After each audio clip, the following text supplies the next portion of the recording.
So I'll fucking name a Cerberus and then become the one whose name they dare to speak. Then I believe that we can shift the cosmos into something so much more complete than antiquated doublespeak.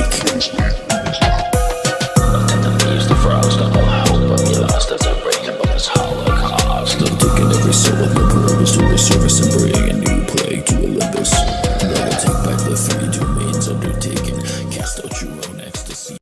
Hello, everyone, and welcome to North Sports Dynasty. Come in and grab your screens. Welcome to North Sports Dynasty. I am your host, Andrew Faubert. And I'm your host, Alex Loosemore. And we are here to bring you extensive knowledge of the sports world we love and the dynasty you crave. Make sure to give us a like, a share, and a follow for today's brand new opening of the intros, the logos, the new everything. I love it. Give us a like here on Sports Dynasty and a share and a follow. Loosemore, tell them some more. All right, so we got our mock draft coming in. We've got our high stakes, high rewards. We'll go over our Super Bowl bets. We'll go over the coaching hires. We'll grade them. And then we got Rant. We got a big one here. We'll talk the start of our North Sports Dynasty 2.0 league. And then we'll just kind of open the floor here. Yeah. As you can see, the colors are vibrant. I have a light on me, which is nice. It's like it's going to burn me by the end of the show. That's neither here or there. But make sure, again, like and share and follow because we got a lot of people that we are going to be giving shout outs to today because we owe them. We owe them. From the bottom of our hearts, we owe a lot of people. And we owe a lot of friends and family for making this show even possible because if we had no people to watch this show, we wouldn't even be doing the show. So with that being said, let's roll right into it with Mock Draft 1.0.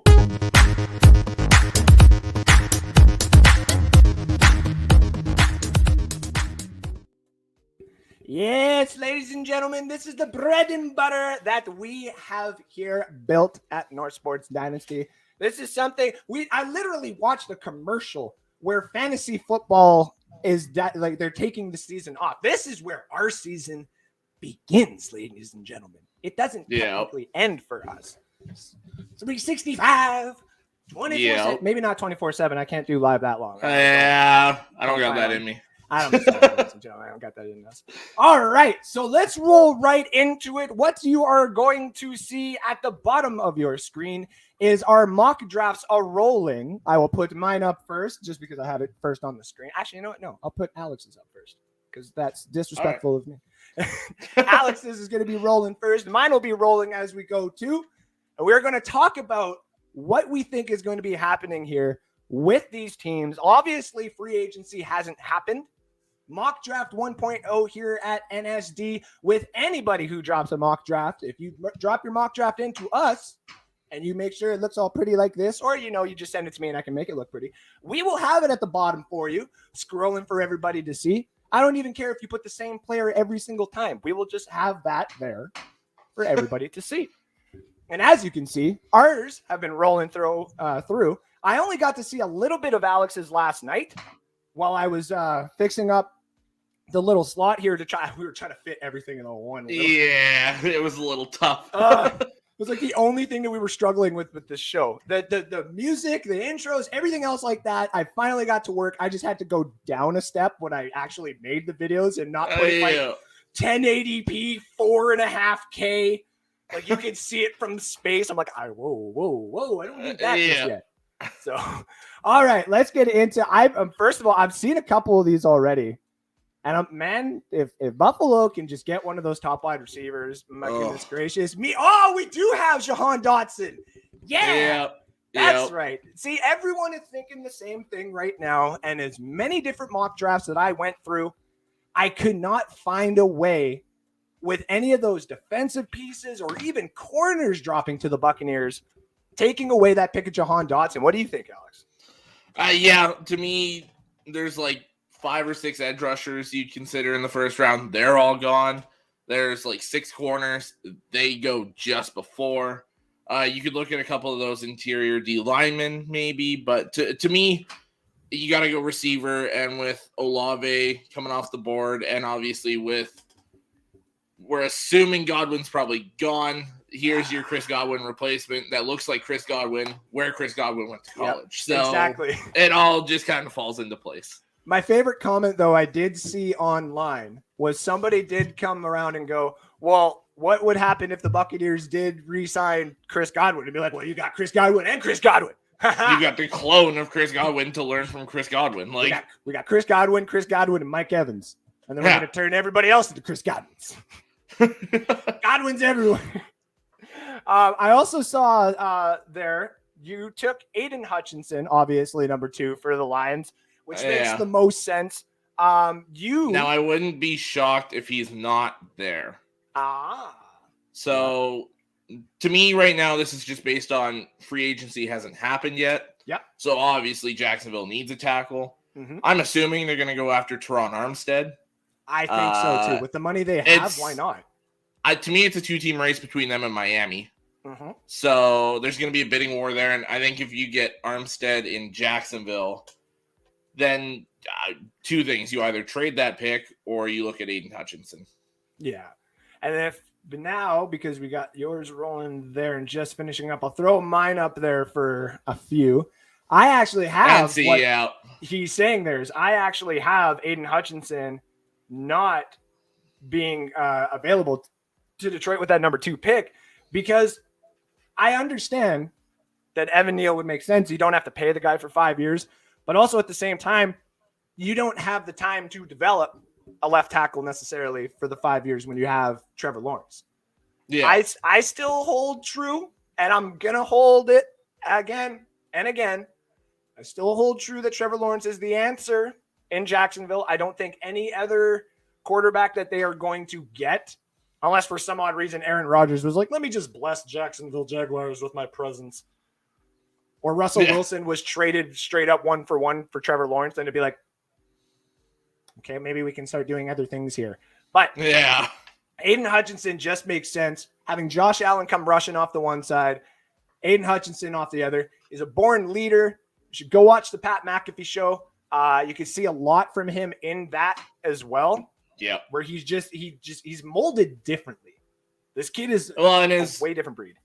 His dad's been through the NFL, so he's got the experience of having somebody in that NFL fold in his life. Yep. And to me, he just seems like one of these guys that he's going to get all this money and he's not going to screw up his life with it. So no. And even if you like, I know a lot of people say, well, there's not that much you could do in Jacksonville. Well, Orlando is right there from what I've seen, and Miami's not too far either. And if you guys don't mind flying, like Florida is your playground. So like you can really have fun anywhere. But I get it. A lot of people are scared about, not protecting Trevor Lawrence going forward and the whole coaching thing. And we're going to get to the coaching grades here in a little bit. We'll talk a little bit more about Doug Peterson and what he is going to bring to the Jacksonville Jaguars. But no, you're right. I think Jacksonville just has to break the bank here and go after Teron Armstead. Though I'm not going to lie. We've joked about what would happen if the Jets were to get someone like Neal or even Ikem Ekwonu or a Cross or somebody like that. Yeah. And how just the size of the tackles on the Jets would be intimidating. And then Elijah Vera-Tucker through the middle to just knock everybody down. That's intimidating. Yeah. I also like the idea of them being like, well, we're going to grab Armstead and we're going to grab Evan Neal. Right off the bat. Yeah. But then which one are you telling to play right tackle? Right? Neal. Yeah. You have to give the veteran this is true. All-pro left tackle his left tackle spot. Now, unless Teron Armstead is like, listen, I just want to make my money and be a right tackle, okay? I don't want to do your whole I don't want to go on Bosa all the time. You can go do that, kid. Like, you can offset it for a little bit. That would be kind of cool. It's pretty much you got to play them one side or the other. The whole switching thing doesn't work too well. Unless you're Penei Sewell, I guess. He did that this year. But. And see, that's the thing is me and you have joked before, too, that there needs to be more offensive linemen. And shout out to Johnny Dean, because I know you're out in the comments section there too, Johnny. Shout out to Johnny Dean, because we've always talked about the offensive linemen and what they can bring to a team, where their value becomes like really, really good. And there's a lot of value of offensive linemen in this draft this year. And I am just like, anyone who wants to double up on offensive linemen, whether it's the Jets or the Giants, even if Jacksonville wants to come trading back up into the first round, they want to do it. You know what? Sure, go ahead. But make sure it's one of these tackles that can play all positions, because Detroit right now has one of the best I've seen, and so does the Chargers with Rashawn Slater. Absolutely. And if either of those guys were in this draft, they're the runaway number one pick. Yep. And both of those guys came out of last year's draft. Yep. I'm blown away by how many good tackles that are going to be available this year. So, yeah. Let's get into Houston, though, because Houston obviously PFF has every position available for the Houston Texans. And honestly, I'm like, that sucks, man. That sucks. But it is what it is. They have some talent at places. I don't necessarily think they go the quarterback route. See, Johnny's even saying, because here's the other side of it, too. Just a quick interlude here.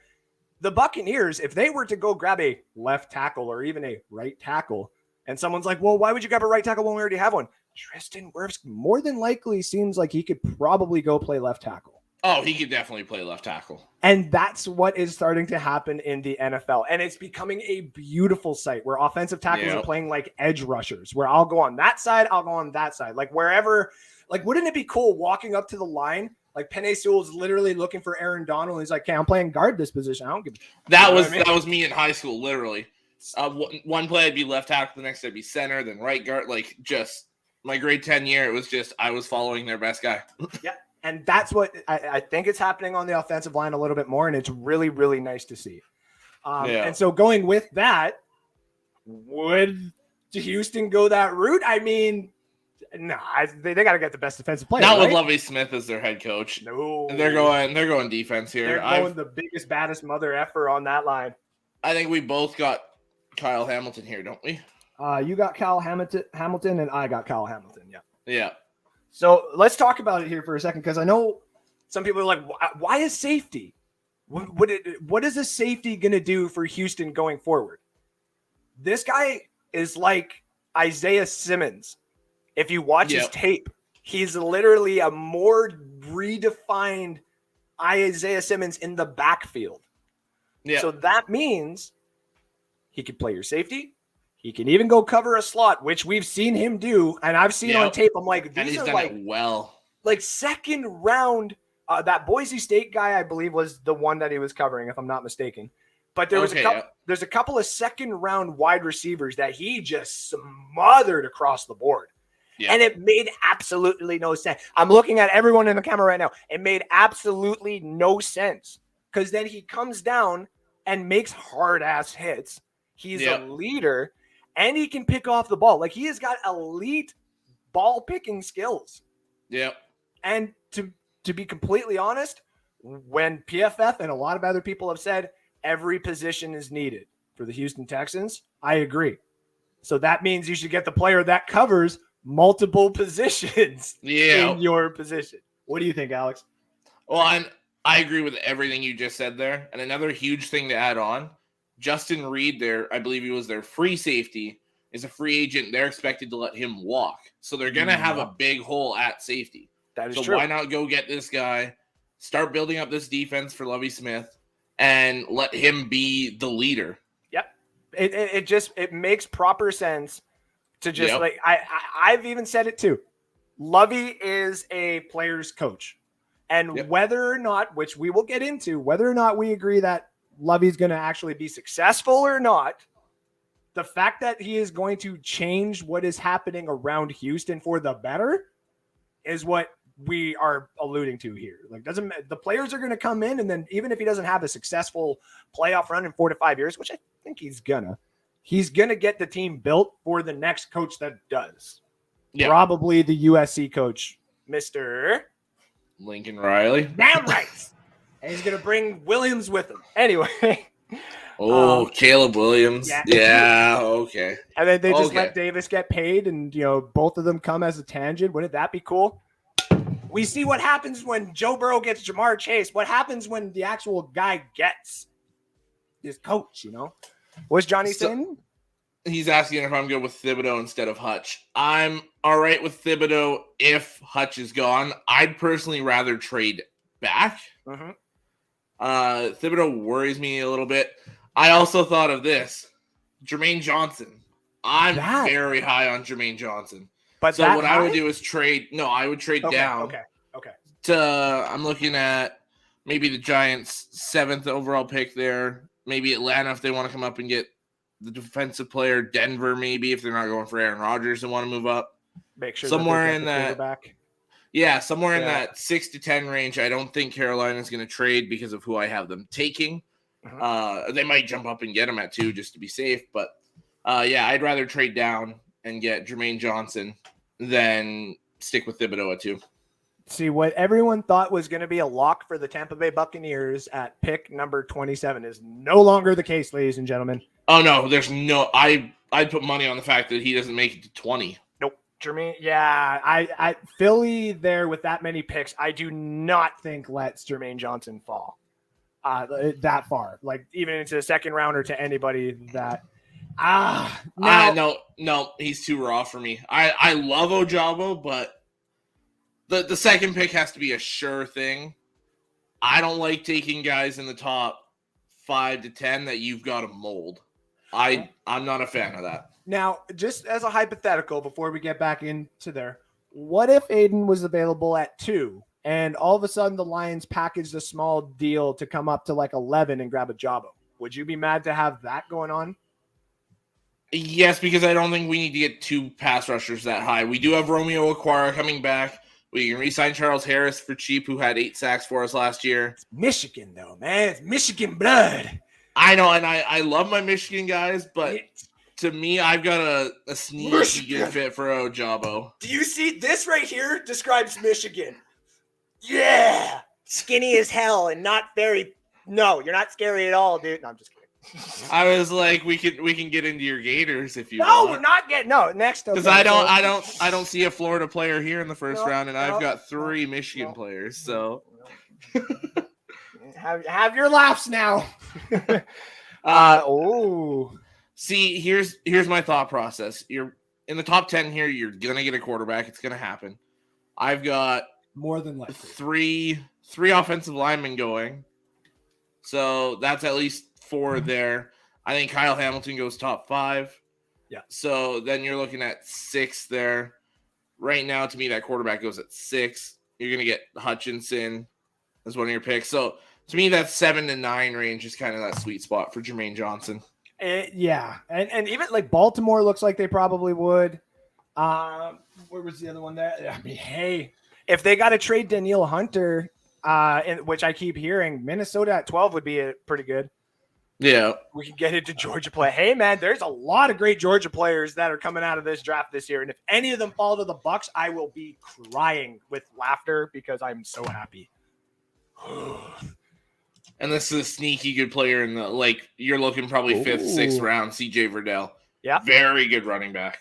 And we're actually next weekend, just a little shout out to anybody who is looking at it. We're going to be talking more in depth about the individual players themselves. So a little bit of dynasty, which we're going to be talking about at the end of the show here, but also majorly talking about what these kids are going to do for certain teams. More so like offensive weapons and defensive, standout guys. But we're going to talk about individual players, what they look like, their rankings in comparison to the rest of the people that are going to get drafted, and where we think the best fits are going to be. So stay tuned next week for that if you're interested.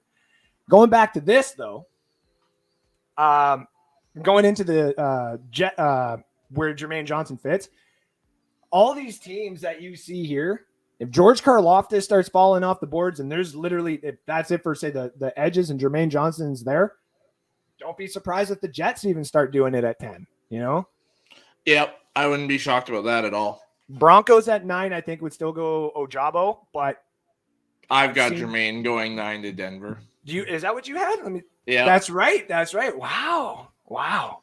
And so, okay, let's get to the Jets anyway here. Let's kind of keep it respectively in order. Even though me and Alex are going to be popping off, we'll kind of, say blow by Cleveland probably because I think we both kind of have the same thing as they're going to grab the best wide receiver. Yeah. Yeah. But talking about the Jets here, they got the 4th overall pick and they got the 10th overall pick. Alex currently has them sitting and taking Kayvon Thibodeau because he falls, obviously, in his to the Jets, and that makes complete sense. They need another edge rusher. They need a little bit more help on that line.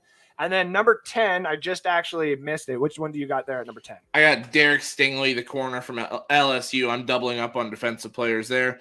That gives them their best corner they've had since Darrelle Revis. It gives them that man coverage shutdown corner.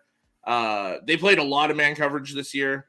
Sounds like they want to get back to kind of that cover 3 system that Saleh ran a lot in San Fran. Yep. But you're still going to play a lot of man defense there. Go get Derek Stingley. Go lock down one side of your field. Yeah, and I agree. This is the reason why in mine popping up, you see number 4 is I got them taking Ahmad Gardner. Yeah. Now, the reason is a lot of people, Johnny's started to fall in love with them. I've fallen in love with them since the second I started watching tape. And I started to get deeper into the tape where his zone coverage and his press coverage and just his visual awareness of the field is just absolutely fantastic that it cannot be overstated. It needs to be stated over and over again. This kid, wherever he does eventually fall, is going to just cover. And he is going to be so fantastic at it. And that's the reason why I think the Jets with Bob Saleh are obviously a defensive-minded team. They want to grab the best defense available. And that's I got him taking Ahmad Gardner. I wouldn't be surprised, though, if Alex's mock draft were more so to happen. The offensive tackle is taken first, and then Kyle Hamilton, the edge rusher, all that kind of fun stuff. I still think they would go this way instead of taking an edge rusher or even taking the wide receiver now, because I got them at number 10, taking Treylon Burks. I like that. Wouldn't be the number 1 wide receiver that they would want. Obviously, they would want Drake London, but unless you're taking Drake London at 4, you're not getting Drake London, because I have him obviously going to Atlanta, and we'll talk about that in a little bit here. But Treylon Burks is one of those other top wide receivers. I may go as far as call it now. Oh, I even think so too. He's got a Ramsey little bit of an attitude, like a very subtle Ramsey attitude. And there seems to be something to him where he might come into the league. And I bet you any money, the first team that plays him is going to try and burn him on the first play. And it might work. Yep. It might work. It might turn into one of those Vernon Hargrave situations where he literally got burned by Kelvin Benjamin, which he got burned by in college all the time.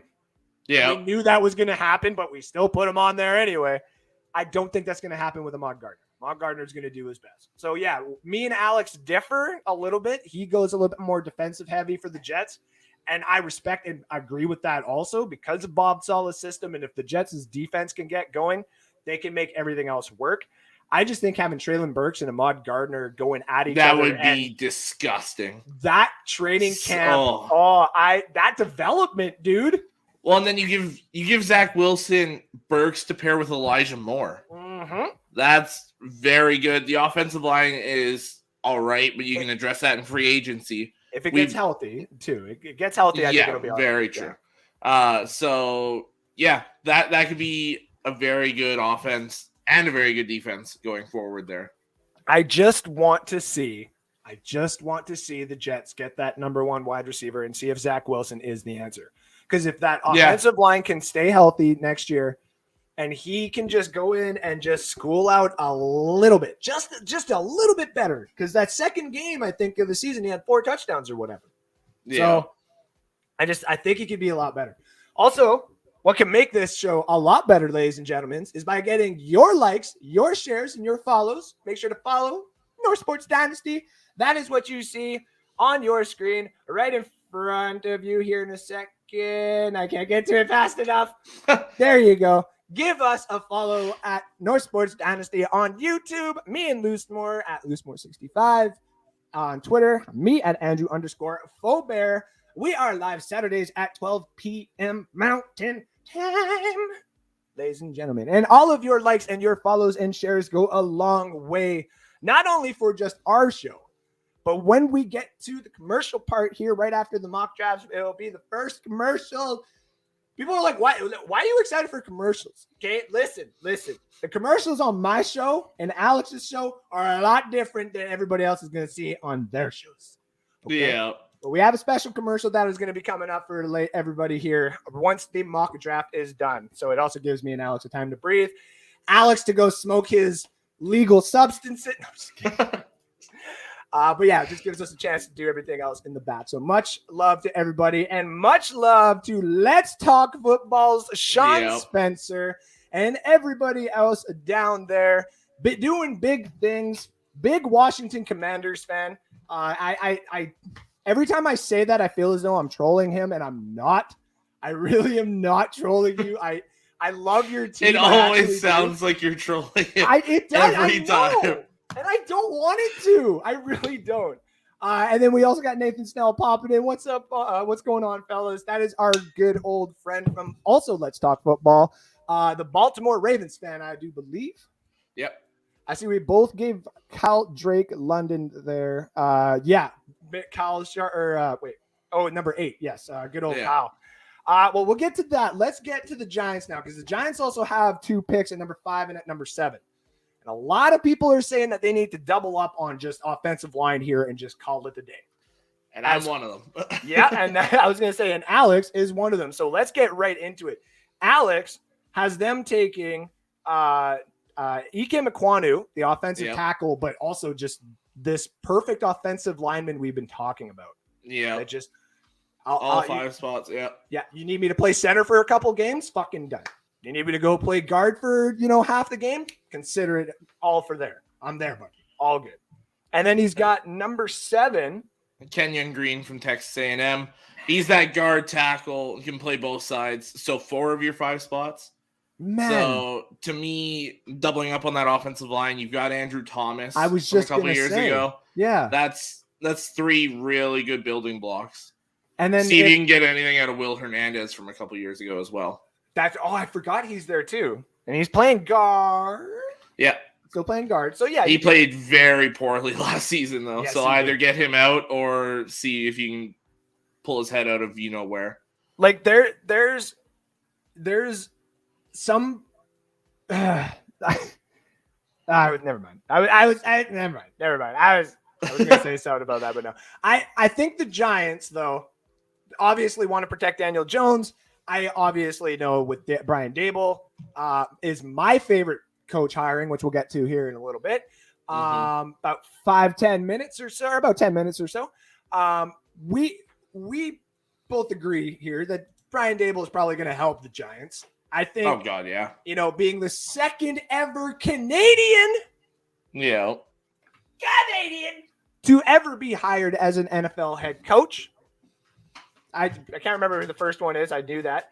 I always wanted to say the. I had it off the top of my head. Yeah, too. I always wanted to say the Montreal Alouettes head coach too, but I'm like, no. He just represented Canada very well. Yeah. Okay? And now I can't remember his name. He went to the Bears. I'm gonna go look. Trestman. Mark Trestman. Mark Trestman. I still think Mark Trestman needs to come back to the CFL, take over my Rough Riders, and round us up another Grey Cup. Anyway. Interesting. So Alex has got them doubling up on the offensive lineman. If I pop mine up on here, I got them going with George Karlaftis at number 5. And then I got them going with Ike Mekwonu at number 7. Now, do I think Ike Mekwonu will be available? Probably not. Because if Carolina decides to go with a quarterback, it obviously would happen. If they don't, I think they would probably go with Ike Mekwonu. Just because it makes sense. Again, these teams want to get a player that can fill multiple positions if they actually fill those multiple positions perfectly. And a lot of these offensive linemen can do that. So I got them going. And it bit of a pattern that you'll see here on mine. Teams that have more than one pick in the first round, I got them matching up the player that they pick with someone they're going to develop with alongside them. So George Karlaftis and Ike Mekwonu are going to battle it out in camp. The Jets are going to have Treylon Burks and Ahmad Gardner just battling it out in camp. There's a few others that you'll see here that you've probably seen there underneath as well, where it just makes sense of some of the people that they're going to go in and develop with. So let's get right into it, though. Number 8 for our good Atlanta fans, Kyle Yacy and Anthony Handy. If you out there, Let's see some love. But let's also talk about your Atlanta Falcons and what they need to be doing in this NFL draft. So Alex has them going with Ahmad Gardner, which we talked about. And I've even said too, in my opinion, there's only 2 players Atlanta picks here. And I don't think I'm going to be swayed. I really don't think I'm going to be swayed. I think it's either Ahmad Gardner, which Alex has here. It just makes perfect sense. Some of the wide receivers that you're going to have to cover in that division going forward is not easy. So have 2 very good young developing corners, AJ Terrell and Ahmad Gardner. Oh, those 2. That's like Legion of Boom corners all over again. Like, because they're nasty. Yeah. Like they would both, like the other guy would come across the field just to chirp with the other one too. Like, they both got that Ramsey swagger to them. Like, So if you're Atlanta, you're looking at that. Like if you're an Atlanta fan, you're looking at that right now, being like, okay, Alex, you have my attention, right? But let me give you something to think about here, ladies and gentlemen. I'm going to pop mine up here quick. I got Atlanta taking Mr. Drake London. Yeah, that's the only 2 I see them taking. I can't be nice to them. Got to keep them fired up by next Thursday. I got Drake London, and I'm going to say this to anybody who hasn't seen me talk about it just yet. I'm not going to hesitate. I'm not even going to sugarcoat it. I know that he had a broken ankle, but that just makes this comparison even more so because of what this guy has had to deal with. Drake London is Mike Evans. Yeah. That is it. Go watch the tape. He's got a bit of Mike Williams to him too, where that ball, like it can just be out of your reach.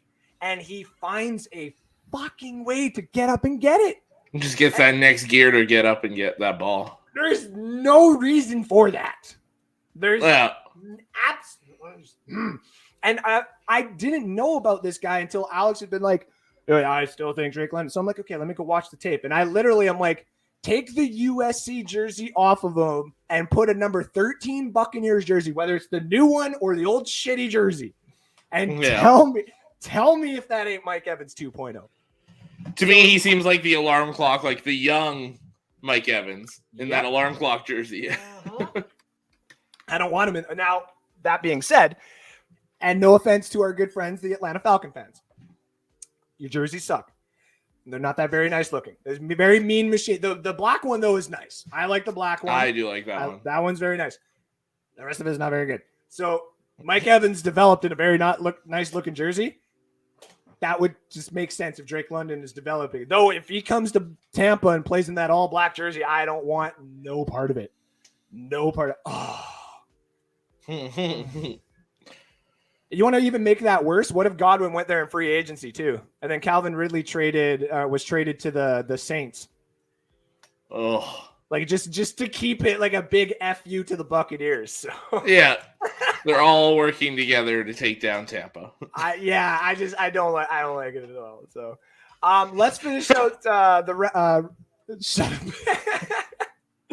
Let's finish out rounding up the top 10 here. I got a trade, and we don't usually do trades in 1.0 because we don't usually know what's going to happen. Alex is, oh my God. What? I hit delete on yours. That's okay. What the hell? I hate it's got to say like, do you like? Oh my. So I've got Jermaine Johnson. Hold on, I'm fix this. That's just so dumb. No. All right, so I'll talk my pick while you're doing that. So, to me, Jermaine Johnson there. Obviously, I expect Green Bay to go with this pick. I expect Rodgers to be traded there, but if Denver's sitting here and taking that pick, it's Jermaine Johnson. Pair him with Bradley Chubb, or if you're sending Chubb along, to me, you're getting that same kind of combo you had with Chubb and Von Miller when Chubb came in. You good over there? Yeah, I'm just pissed, dude. I forgot. I'm supposed to remember my rule, too, that I've always said to myself. Make sure I have the Word document and everything all just put on the Word document just in case, because StreamYard does that thing where they just delete it. Like if you hit delete, it doesn't say, do you want to delete? It just is like, fine. Yeah. Sorry about I that, forgot about this as well. Oh, Jermaine Johnson's off last chance you. I forgot about that. That's right. Because he started at Georgia, went Mhm. there, and then went to Florida State. Talk Yeah. about his development just going skyrocketing, right? First of all, everybody, apologize. You're just going to see my mock draft just at the bottom there. We will actually have our mock drafts put up on the page right after the show is done, so everybody can talk about it there as well. We'll send a complaint over to our good friends at StreamYard, who do a very, very good job on this platform, making this available for us. We just need this to, Kyle, stop it. Was this? I think Washington, Detroit, or Miami might trade up for that. Ooh. First of all, Miami, no. I think they're all in on Tua. Detroit, don't even speak that into existence. No. And Washington's going to get their quarterback at 11, if you ask me. Yeah. I also agree. But yeah, Detroit's not trading up. They'll just let one fall. I think they might, actually. Really? From what I'm hearing, they might try and trade up to 19. Ooh. Right after the Saints are done drafting, so you're just gonna get the best one available after that. No, it's right before Pittsburgh is the reasoning for that. That's true. But the Saints at 18, I still think might eventually. So I do have the Saints going quarterback at 18. I think I do as well. I mean, mine's the only one that's gonna show up on the screen. I'm so that's okay. I'm just gonna make fun of myself for it. Be like, Andrew, you're such an idiot. Yeah, see, I got Matt Corral. You know what I don't have down there? Alex's mock draft. Sorry. So yeah, I got Matt Corral going there. You got who? I have Sam Howell going there. Oh, okay, man. Because Matt Corral's off the board. For yours there, yes. Yeah. So for me, I have Denver being the, Green Bay is the pick here. That's why I put it the little asterisk in there. I think Green Bay actually picks here because I think that's going to get involved with the Aaron Rodgers trade. I don't think there's a way that you don't include that. I think that's what Green Bay's being like, let's start off with this, if you don't mind. And Denver's like, sure. I don't give a damn. What do you want from this? I think that's where we should start there. I think they go with Garrett Wilson. Seeing Drake London fall off the board is another reason why Green Bay is probably looking at this now. They're probably doing their own mock drafts, and they know that they're okay on the defensive side. They're probably actually really, really good on the defensive side. They're going to need a wide receiver because Devontae Adams is more than likely going with Aaron Rodgers. Whether people want to admit unless you just are complete a-holes and you just franchise tag him and say you're not going anywhere. Which he'll not play for you, and we've seen that you're just happen. Gonna waste that money. Yeah. So you guys are idiots. And then rounding up the top 10, and then we're gonna pick and choose a couple to talk through all the way through. Obviously, we had the Jets. I wanted to talk about number 11. Missed the Washington football team at number 11 there. Because we took the Jets. We talked about the Jets there at number 4. Yeah. He's got them number 10 taking who again? Derek Stingley. So Derek Stingley would be off the board there. I think Washington more than likely goes with a quarterback here. Yep. And it just makes sense. Because in free agency, and this no shot towards any of our fans of the Washington football team or anything like that. When it comes down they're the Commanders now. I still want to call them Washington football team, man. I just got used to it. I know, right? I want to see them get someone to develop in there. I want to see another Heineke come in. I want to see somebody actually I want them to develop. They have a lot of talent there. That defense is underestimated every single time. Last year they didn't play that great, and I think it's just that camaraderie of everything that was going around, just everything in the media and just all the crap. So I think eventually with this change and the way that everything is going, I think that more than likely they go into this draft, they look at the quarterbacks, they're not sold, but they know that they can't run Heineke for another 2 years. So you can run Heineke for a little bit, and you can go in there and you can grab Kenny Pickett and let him eventually come in and take the lead. All right. To me, I have Pickett going to Carolina at 6, so he's already off the board. There's been a few times where I thought about that too, where I'm like, Carolina, what do you do? But I'm like, I think they might go Sam Darnold for one more year, as bad as that sounds. Yeah. I had Charles Cross there until literally last night, and then I was looking at it again, and I'm like, no, I have to switch it out. So with picking off the board, I go to my second quarterback in this class, and that's Matt Corral from Ole Miss. Yeah, that would make sense. That obviously would make sense. He's got that similar play style to Heineke too, so you don't necessarily have to change the offense. Mm-hmm. I mean, it's actually, that's a very good point. That's a very good point. I didn't even think of that. Shit. See, now I'm going to have to do different mock drafts here, man. I got to do some more here. Well, that's why we do 3. This is true. This is the pre-free agency one. We do the after free agency one, and then we do right before the draft when everybody can kind of see all the noise that's going on here. So pick and choose a couple other ones here just for me. Baltimore getting David Ajabo, I think would just be. We both have him going there? Yeah. Yeah. Wow. Because I think both of us see the same thing. Like, he may not be Ray Lewis, but he's a nasty motherfucker. Well, and him and Odafe Owe coming off the edge. Mm-hmm. And I like that. Yeah. We have I have Philadelphia taking a linebacker, a corner, and Jermaine Johnson at 19. I have them going Tyler Linderbaum, Drake London, and Nakobe Dean. Ooh, see, Nakobe Dean would be fun too, though. Like, yeah. Yeah. But I think he falls a little bit more personally. I think I'm hoping he does. I hope he falls to 31 or 32 here. Yeah, please fall all the way to the end of the first round. That would be great. Yeah, we'd love him in Detroit. Let's pick some of our fans. We got a lot of fans here in the chat too, so I want to make sure we get to their teams. Steelers. Yeah, I literally just got there. We got Sydney in the comments. Shout out to our Let's Talk Football crowd. I see you guys out there.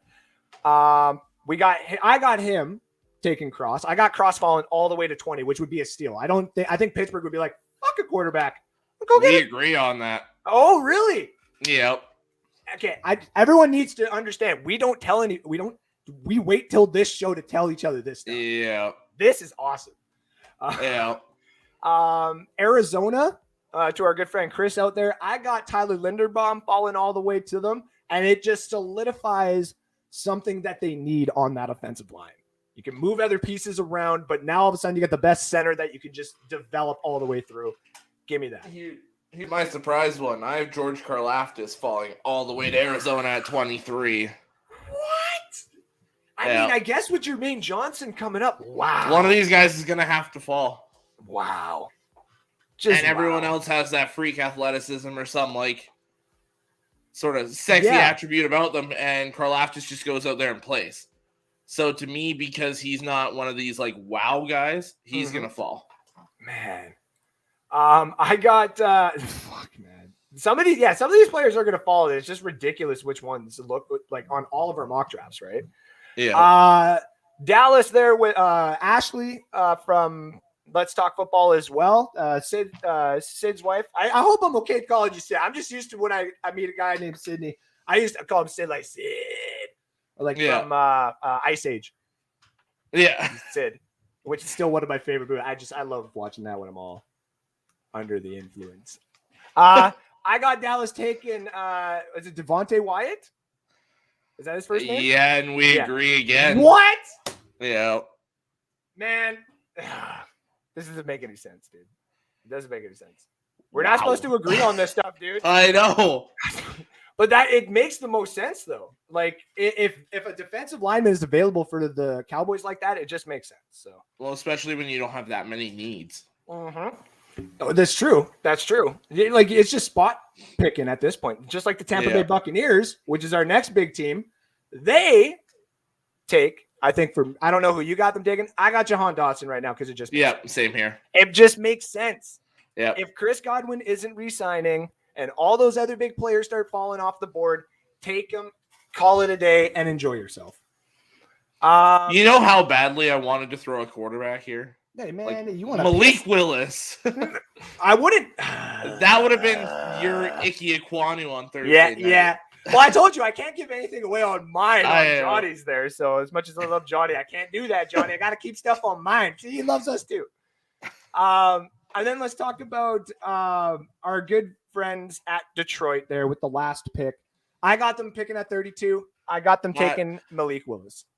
I went 32 as well, just because the Super Bowl isn't played. I followed what a lot of people do with their mock drafts and just went based on record. So Cincinnati's 31. The Rams would have the 32nd pick, but it's with Detroit. I have the Rams winning, so it works out either way. I have Jameson Williams falling here. Wow. Yeah, you would cry. You would just cry. You would be so happy. Well, and see, here's the thing. I kind of extended it a little bit further, just kind of messing around. Yeah. 2 picks later at 34, I have the Lions doubling up on receiver with George Pickens from Georgia. Ooh, yeah. I've said, those two and Amon-Ra St. Brown. Oh, man. That would be... Oh, man. I would love that. I want George Pickens to go to Detroit. Me and Alex were talking about this on Johnny's show there. George Pickens would be a great acquisition for the Detroit Lions. Now, my one last little sneaky pick here. Yeah, I saw that at the end of the first round. Yeah. Kansas City. Everyone has receivers there. Uh-huh. To me, they got to go defense. They're likely going to lose Tyrann Mathieu. Yep. Who's that kind of safety corner, do-it-all kind of guy. Yeah. Replace him with Daxton Hill, the Michigan safety corner. He's listed as a safety. He played slot corner the entire year for us, so you know he can do both. Mm-hmm. A lot of the things you said about Kyle Hamilton fit here. He just doesn't do them quite as well. He's a good hitter, really good tackler, great in coverage. To me that locks up their young secondary again. That would be Thornhill, and like Snead. I actually got Roger McCreary falling all the way to them. And if that's I think McCreary fall into the second round. Oh man. I think the Saints would just or the Chiefs would just be like, nah, I need my corner. So to me they gotta go some sort of defensive. They got to. All right, ladies and gentlemen, that was our mock draft 1.0 section. It took literally exactly how much time I kind of basically wanted it to. Right on the nose. So this is now our special little shout out to all of our friends out there who have helped me and Alex and I should say this properly, get to where we are today. So we wanted to make a little commercial to all of our friends out there. Thank you.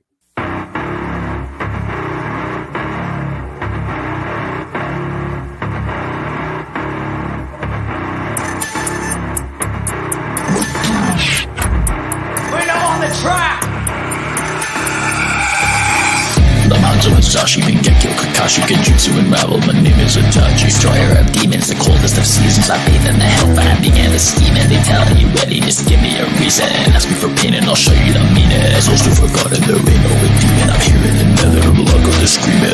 Think they can eat me alive. Every single person with a pen and page, trying to keep up with this black and new age masquerade. All this Sonish motherfuckers only calling it quits. Jamal Adams coming at you with this.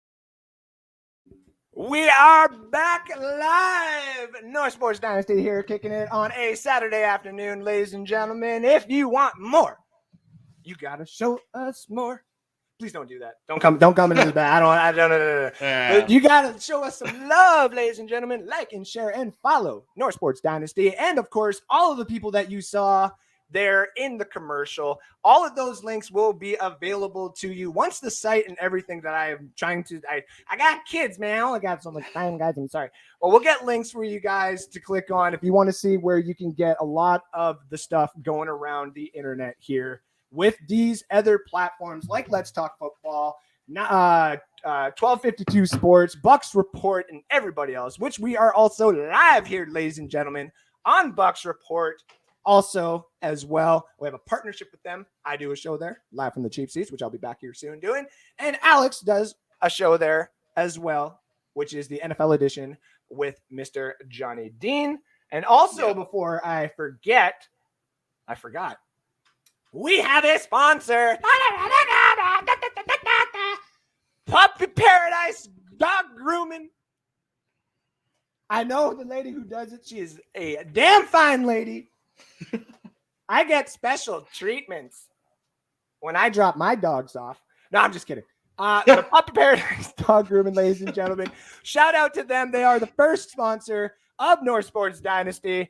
We got their service and price list available for you. If you are in the Edmonton and area location and you need your doggy or your puppy or even your own nails clipped or need to be, de-shedded or whatever it is, your services are required and needed for your dog. My fiance at Puppy Paradise Dog Grooming will get you everything you need to. Just give them a follow on social media, on Facebook or on the internet. And if you actually do live up here and you are a North Sports Dynasty fan, you get $5 off your dog grooming for the next 3 months. So anytime you bring in your dog for a dog grooming, $5 comes off of that dog's dog grooming. Only if you say, I am a fan and liked and followed North Sports Dynasty. Puppy Paradise Dog Grooming, ladies and gentlemen. All right, let's get into it. Grading NFL coaches, my friend. We got some coaches down at the bottom. All the positions have finally been filled. And also, actually, before we get into this, I want to give shout outs to all the fans out there. Look at all these comments we got going here. Yeah, a lot. This is a huge show. Quick shout outs because we're going to go through all the comments, obviously, later on. We're popping up the ones we see as we go here, ladies and gentlemen. And we see you guys. Much love to Kyle Yacey, Alex Schomburg, Johnny Dean, Charissa Baxter, Christopher Cole. We're seeing all of you guys out there. Willow Metal Brooks, Sean Spencer, Nathan Snell, Ben Cornett. We see all of you out there. Jalen Loosemore, Sydney Swinton. Who else am I missing here? Rob Ewan. I got to go all the way down. I think that's it right now. Shout out to everybody there. Shout outs to all of our friends out there. Can we grade NFL refs who take up spots? Don't even get me started. Believe me, I thought that was going to be my Reds rant, but I thought so too. I thought you were going to have two when I saw the other one. No, I got one that's going to piss some people off, but it needs to be said. But let's get through these coaches here really quick. Me and Alex are going to go through each one of them one by one and basically just kind of give our ratings on it, starting with Doug Peterson of the Jacksonville Jaguars. He gets to lead Trevor Lawrence and that plethora of sub-average wide receivers. That's probably going to be minus DJ Chark. Yep. I don't think DJ Chark is going to get re-signed there. Me neither. So because he is a Super Bowl winning coach and he just brings what looks to be a little bit of stability to the team, I'm going to give it a B. Not a B plus, not a B minus. I'm going to give it a B. I think it is good. I think this is a good signing. I think this is proper way to develop Trevor Lawrence. Obviously, there was other ways that you could have gone. You could have broken the bank for Jim Harbaugh or some of these other coaches and possibly other players available. Maybe giving players a chance to actually become coaches. Who knows? But I'm just very happy to see that they're looking to do this for Trevor Lawrence and the team. What do you give Peterson? I'm in that B range too. I'm going to go B minus though, just because it worries me a little bit how he fell out in Philly.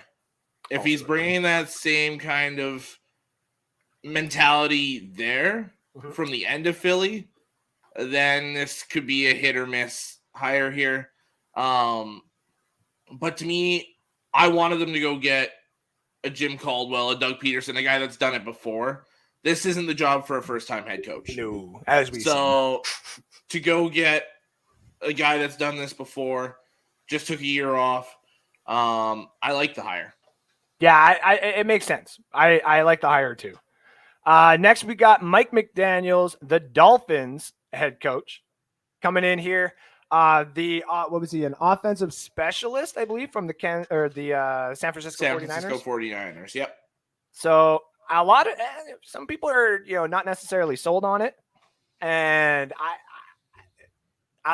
these offensive-minded geniuses need a chance to shine. I mean, if Sean McVay has done it and a couple of these other, like Zach Taylor and Sean McDermott, you got to follow suit in the NFL, and it seems to be the way to win. So I am also going to give this in the B range, but I'm going to go B minus only because we don't know his name.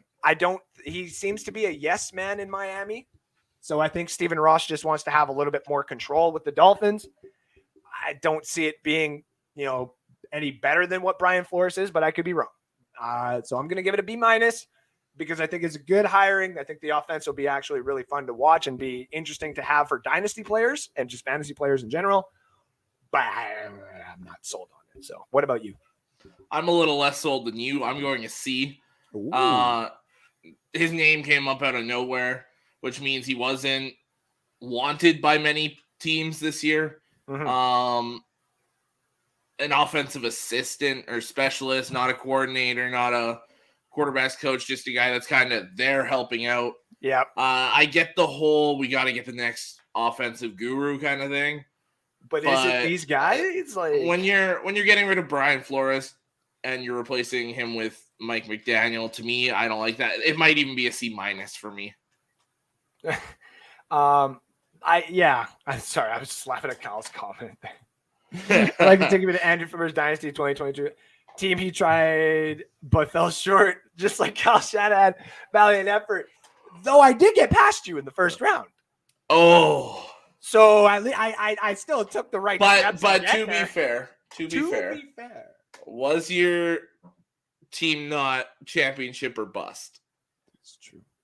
Did you win the championship? No, that would be our good friend Robert Ewing. Yes. Our NSD Denver Broncos analyst, and he's the one.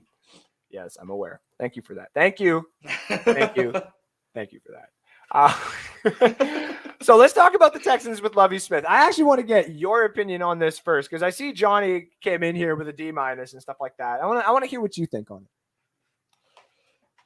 I'm kind of see. I don't know which way to go because this is one of these guys that's done it before.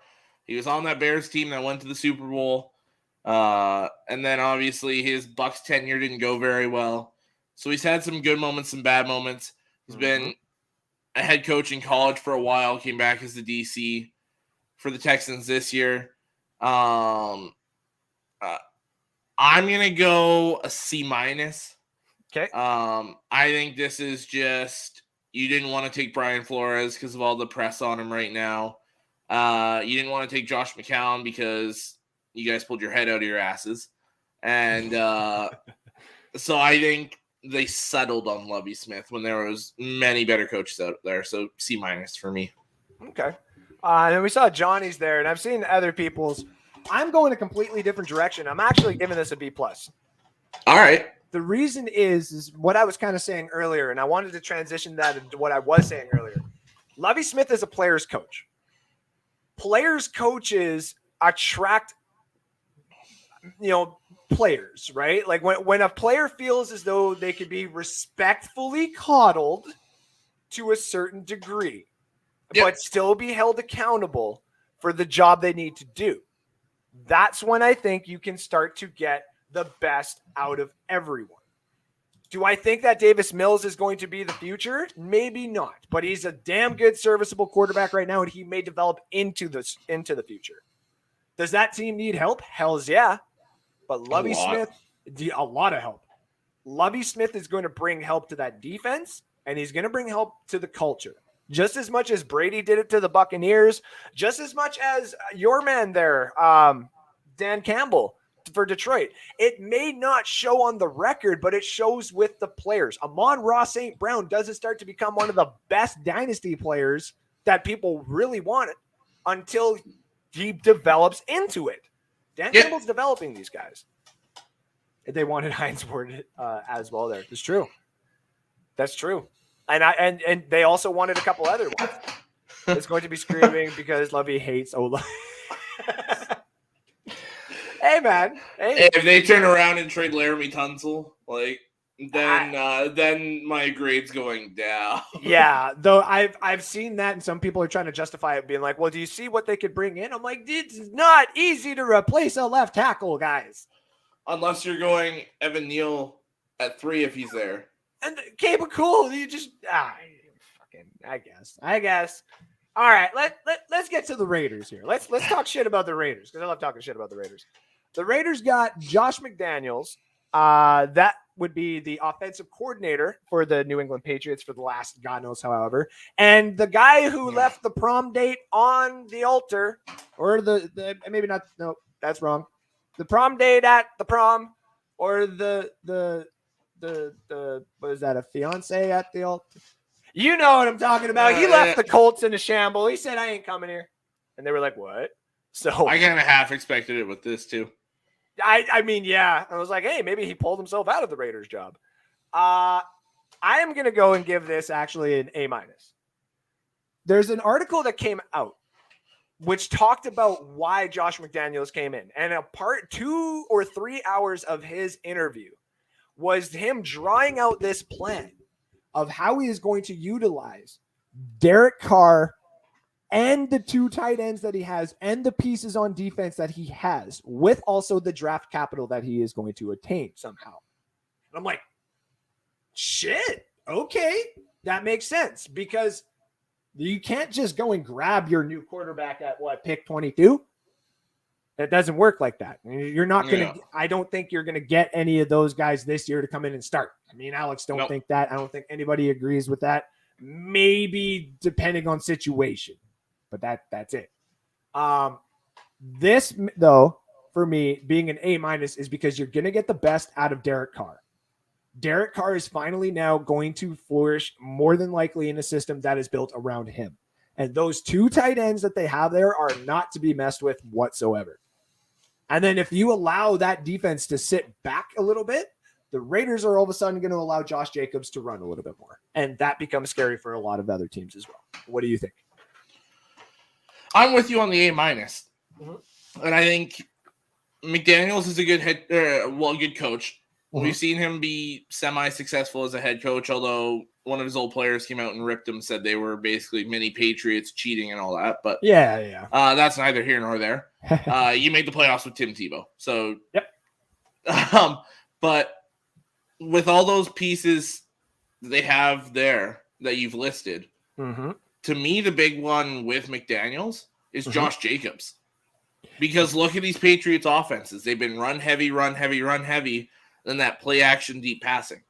So to me, Josh Jacobs is going to benefit a lot from this. Derek Carr, obviously. You get a coach that's going to keep Derek Carr in-house, which is huge. Yep. And Patrick Graham, to me, is a very good defensive coordinator hire. Very much so. Over to that 3-4. A-. I was close to giving it an A. Yeah, I see Johnny there with the A, make it an A+. Yeah, it makes sense if he's going in there with a plan to make already good players succeed. That's what makes a good head coach. He's not going in there saying, let's fucking restart.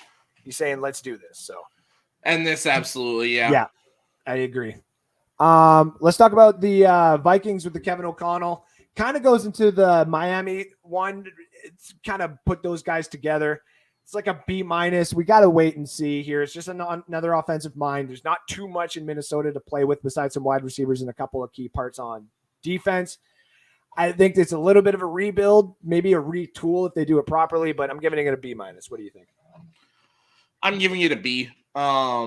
He's at least been a coordinator, and I know it's under Sean McVay, who calls his own offense and all that, but he's still right there alongside McVay, learning everything. So expect to see a lot of, it's going to be more what they did with Jared Goff versus what they're doing with Matthew Stafford, because Kirk Cousins is much closer to Goff than Stafford. But you're giving an offensive mind, Dalvin Cook, Justin Jefferson, Adam Thielen, Irv Smith Jr. is coming back, an above average offensive line, and a bunch of draft picks to go build the defense. Yeah. I like that hire there. This is a pro-go Buccaneers show, so we don't talk about the Saints here. So we're going to move on to the Bears hire. See how I did that? I'm going to keep that a trend here, unless we have to talk about them. They can go fuck themselves. I give it a F. Any person that you bring into that dumpster fire gets an F. So that's a B- for me. But. Okay, cool. I'll go to the Bears. Matt Eberflus coming in from the Colts, being a defensive-minded guy for the Colts. And the Colts, despite not making the playoffs, were a great team last year. A great team. Yep. So I'm going to go with right now a B. I need to see what he does. I was hoping they would grab one of these offensive-minded geniuses, but they decided to go a different route. That's okay. So let's see what happens there. I he might actually help a little bit with the development of Justin Fields. We'll see. So I'm going to give it a B. Alex, what do you think? I'm going B plus. Oh. I really like Hackett. Sorry, not Hackett, Eberflus. Yeah. I just was thinking of the next name there. Mm-hmm. But kind of like what I said with Minnesota here, you're giving a defensive-minded coach, Khalil Mack, Roquan Smith, Jalen Johnson, the young corner. There's a lot of pieces there to build around. And Bill Lazor, who they hired as their offensive coordinator, is a pretty good OC, if you ask me. Oh, yeah. And as long as they get that other receiver to pair with Darnell Mooney, I think you're going to be just fine there. Go build that offensive line, and then this team could roll. As a Lions fan, I hate that hire, but as a football guy, I love the hire of Matt Eberflus. Keep a defensive mind with a defensive style team. I actually have always enjoyed that. So let's go with the Broncos with Nathaniel Hackett. Oh, sorry. I'll give Eberflus B+ hire. He's a good defense. And yeah, exactly. Yeah. Now he's got pieces. Like he's got Khalil Mack in there. Like we might actually see Khalil Mack may win comeback player of the year. Well, and don't forget about Robert Quinn, who had like 15 sacks. Nathaniel Hackett here, quick. I think both of us have probably got this in the A category because it just think of it this way. This is really bad to say, but like if someone was ever like, "Hey, you want some of this?" It's like, what? I am a taken person. I am in a committed relationship over here. It's like, yeah. Do you like silk sheets? I'm like, oh shit, yeah. Yeah. Do you like the room at a nice cozy 72 degrees?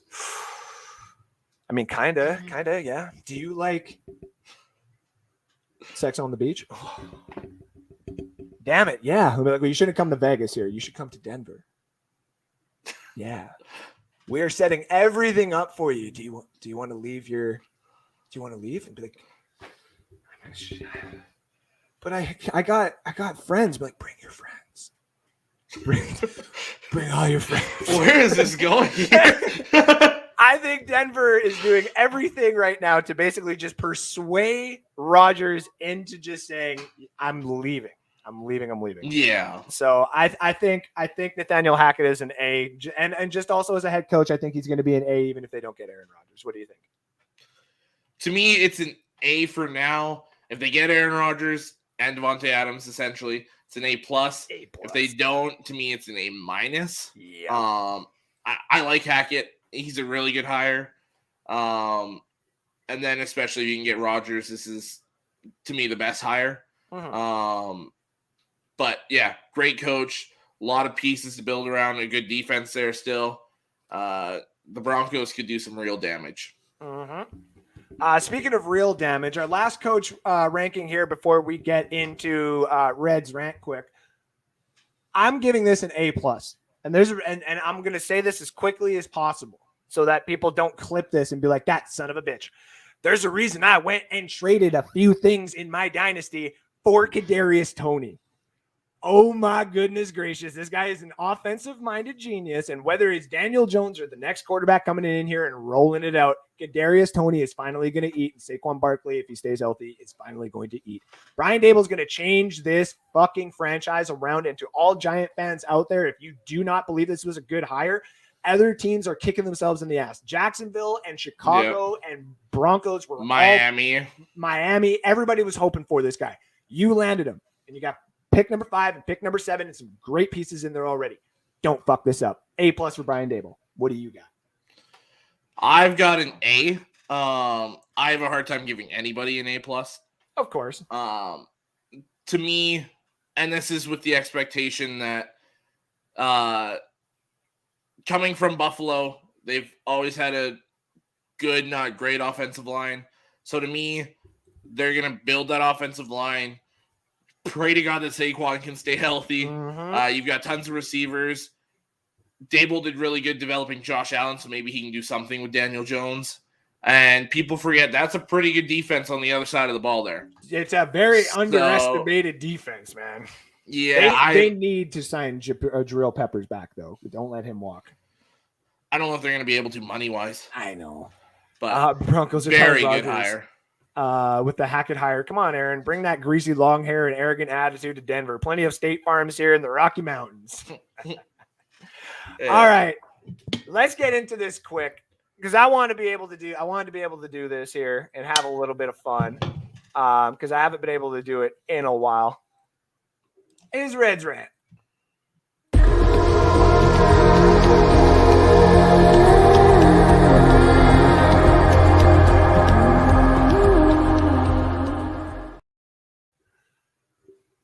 Tom Brady and LeBron James, two GOATs in their own respected minds. Some people may still go back and say Joe Montana was undefeated and never threw an interception in the Super Bowl. Some people will throw the Michael Jordan 6-0, which I still actually think is a better stat line to actually throw out there. But you know what Tom Brady and LeBron James did that your idols could never actually do? Is leave that respected team that they made their legacy with and win. Tom Brady left the New England Patriots because he saw opportunities out there in the NFL. Teams willing to give him another shot at greatness. Saying, I don't care if you're 55 years old, 65 years old, what? 75, what? Doesn't matter. We'll take you in. We'll have an opportunity. And it didn't happen this year, but we came close. But in his first year in Tampa Bay, he won a title. LeBron James decided to leave again, but has gone and continuously went to different teams and succeeded. He left Cleveland to make sure that he at least got a ring, then went back to Cleveland, won that whole city a ring that they have tried for many years to do, which did you know that they were one of the first ever teams that actually existed in the NBA? They've been around that long and that many great jerseys. Go look them up. Amazing back in the day jerseys. Love the Cavs throwbacks. LeBron went from Cleveland to LA, where after Kobe had left, may he rest in peace, nothing was the same. This is shambles. We tried trading for all this crap. We got to do it. We need this and we need that. And Rob Pelinka and Magic Johnson. And it's just nothing. You finally went and made the one decision that made sense and allowed yourself to pay LeBron James, and he came in and won you a title. Yes, of course, Anthony Davis was there and all the other pieces were there. But what happened to your idols back in the day? Joe Montana went to Kansas City and by golly, he came close, but close is not good enough. Michael Jordan went and created a throwback jersey with the Wizards that is something to just be marveled, if you ask me. Love that jersey. But it never really won. He had individual games. He had this, that, and everything else. Congratulations. But you've never seen the Washington Wizards actually win something. So we sit here in this new millennia, me being in this beautiful age where I get to see the old folks and the young folks argue about the LeBrons and the Michaels and the Joes and the Bradys.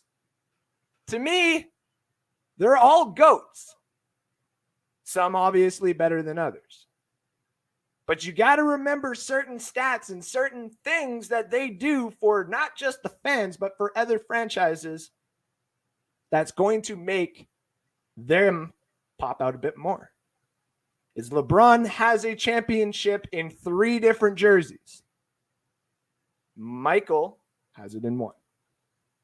Tom Brady is going to go to the Hall of Fame where Mr. Rick Hughes has made a whole episode dedicated before to what are we thinking? Is Tom Brady going in as a Buccaneer? No, but it isn't just going to be blue and red and silver when he goes in there because he had success with a different team.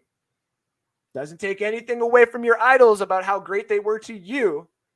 But when the arguments start getting made for these new and upcoming people who break records and showcase their talents in these leagues and actually win titles in other jerseys, you need to start respecting what they do. Maybe putting a little bit of pride away and just maybe admitting that LeBron deep down could actually be better than Michael, and Tom deep down can be better than Joe. This, ladies and gentlemen, has been Red's Rant.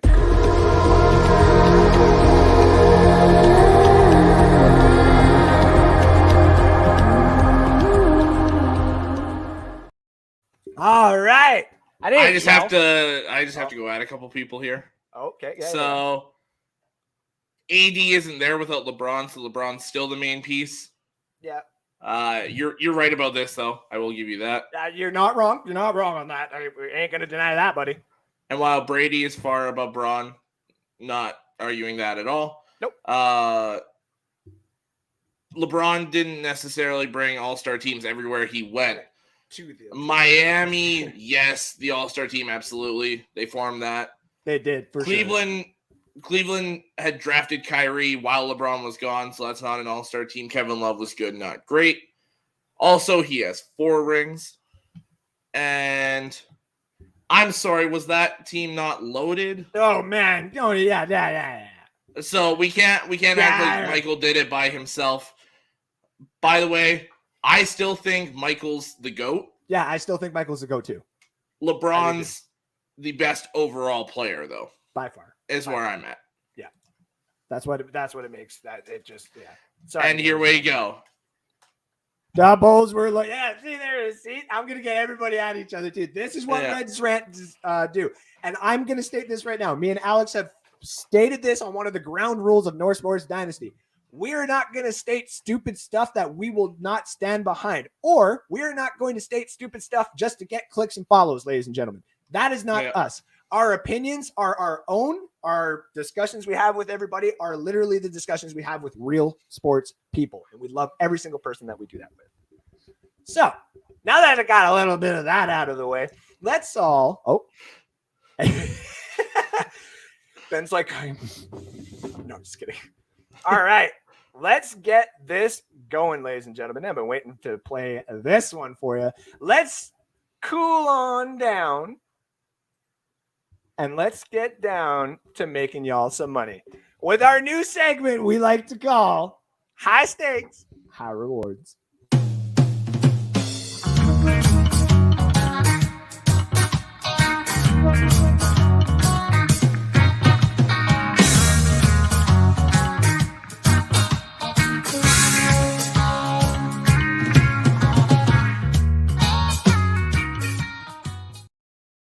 Yes, the brilliant and beautiful new segment we have here on North Sports Dynasty, where we give you some of the betting lines for you to make some money.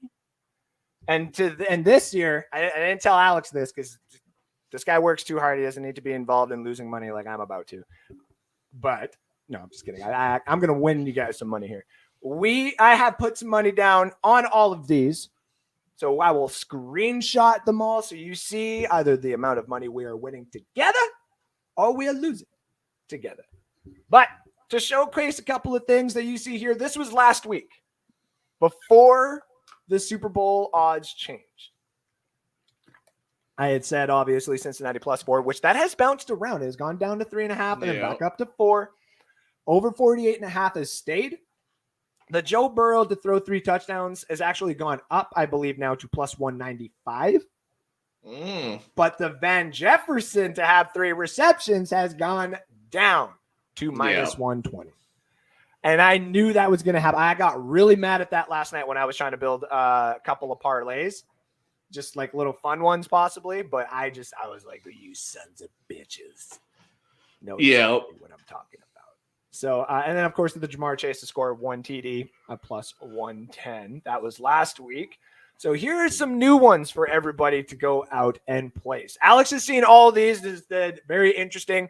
We're not necessarily doing the normal bets. This is more of just Super Bowl. You can go on any app, whether you're in the States. I believe that would be FanDuel. That seems to be the very popular one that everybody can use. Here in Canada, we use Bodog, at least for right now, until FanDuel gets up here and then eat it. Yeah. Though Bodog sent me a free Gronk jersey one time because I retweeted something, so I can't be mad at them. Yeah.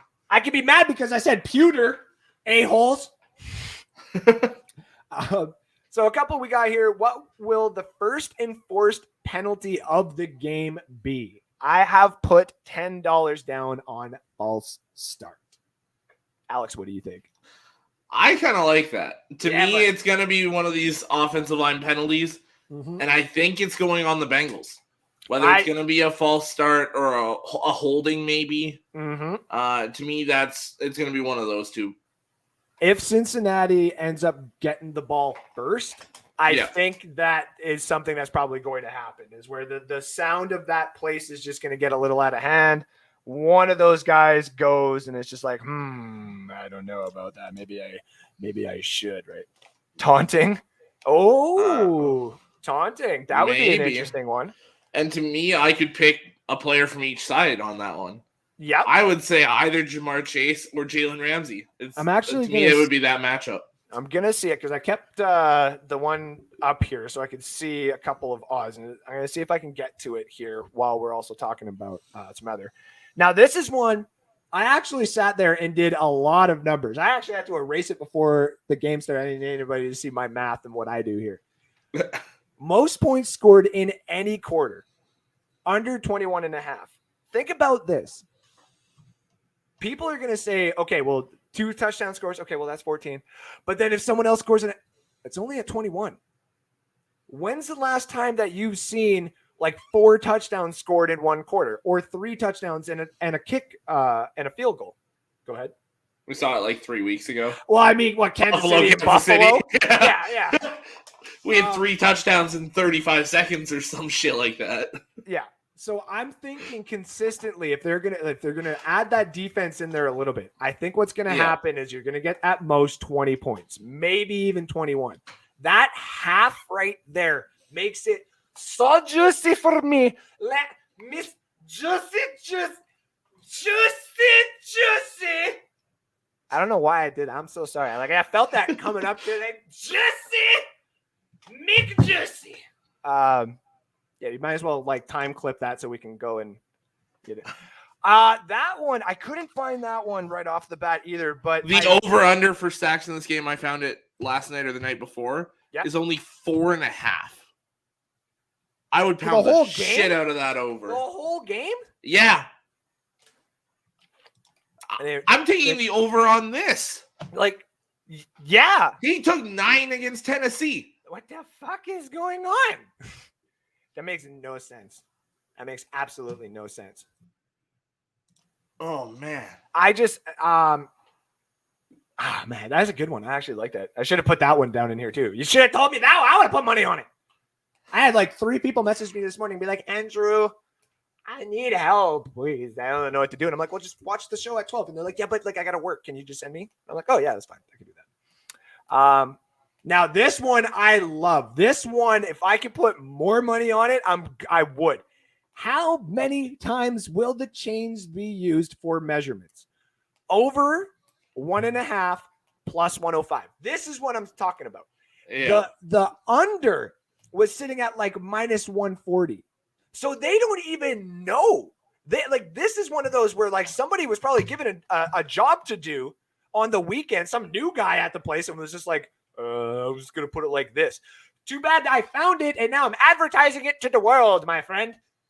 This is going to happen. Whether or not it happens in the first 3 quarters, this usually happens in the 4th quarter because this is the fucking Super Bowl. And both of these teams can run the ball.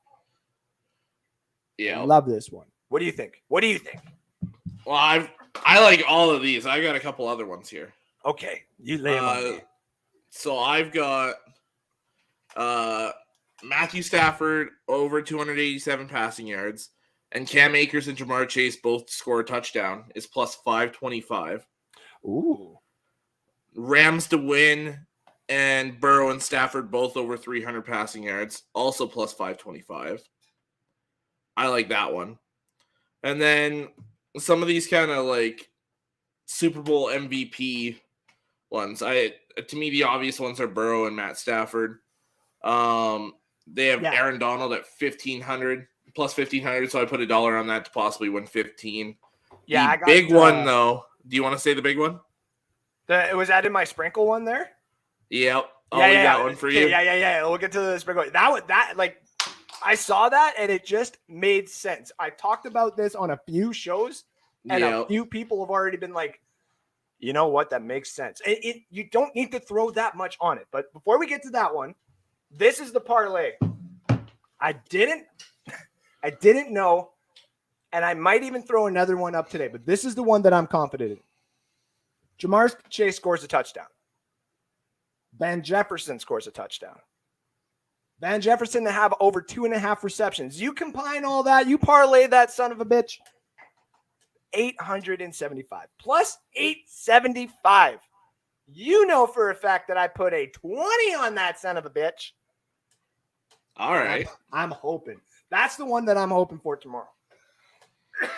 To me, the only one that I'm like, well, it might not happen is the Jefferson TD. Yep. Oh, I know. The 2.5 receptions, I could almost guarantee that. The Jamar Chase touchdown, I can almost guarantee that. You know where I can almost guarantee that Van Jefferson touchdown will happen? In the red zone between the 9 or the 14, 15-yard area, or it's a deep bomb. Yeah, and it's got to be that. And then the problem would be in this parlay. The only problem in this parlay would then be the over receptions, because he might just catch that one deep bomb and then another one later on, and then that's it.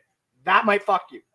Yeah. But the Van Jefferson one just makes sense because they're going to keep going hard on those other wide receivers. So that one, I think that one has the Rams with the most. And I think what I saw was Cincinnati plus 160 or 165. That I would put a little bit of cash on. Well, and here's the thing, too. Both have good running defenses and both have good running offenses. So, to me, if I had to pick who's going to rush for more yards, I'd probably actually say the Bengals. Yep. Very close, though. And Joe Mixon breaks off a coup. Who scores the first rushing TD, Mixon or any of the Rams running backs? I would probably go with Rams running backs. I'd go Akers or Michelle. Yeah. Well, here's the other thing. Darrell Henderson just got pulled off of COVID. Watch for that name. Sprinkle a little bit on Darrell Henderson here to have like the over 10.5 yards for catching or whatever it is. Like he might get some looks. So keep an eye on that. Okay. Now here's the fun one that me and Alex have talked about there a couple minutes ago. And a few other people have been like, it's just $1. It's just $1. Just $1 you have to put in. This is what we call the sprinkle. And we're actually going to have this a segment on here called the sprinkle. Yeah. I'm going to find a way to make little sprinkles or something. But this is the Super Bowl MVP sprinkle. Jesse Bates III, the cornerback for the Cincinnati Bengals, who is having one stellar season, plus 30,000. Plus 30,000 to be Super Bowl MVP. The reason why, you know how many quarters have won? A few. Dexter Jackson is the first one that comes to mind. There's a few back in the day.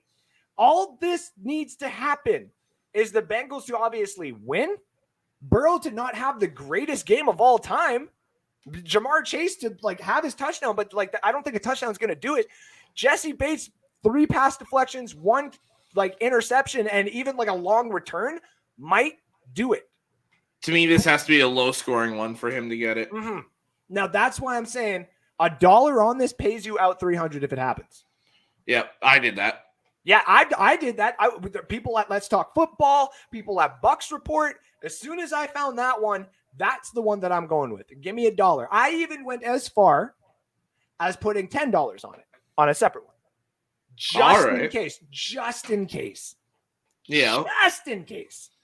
Now, the Evan McPherson one was getting better odds, actually, a couple days ago, but now is actually getting the plus 4,500 right now. I think it was actually that plus 4,800, maybe even plus 5,000.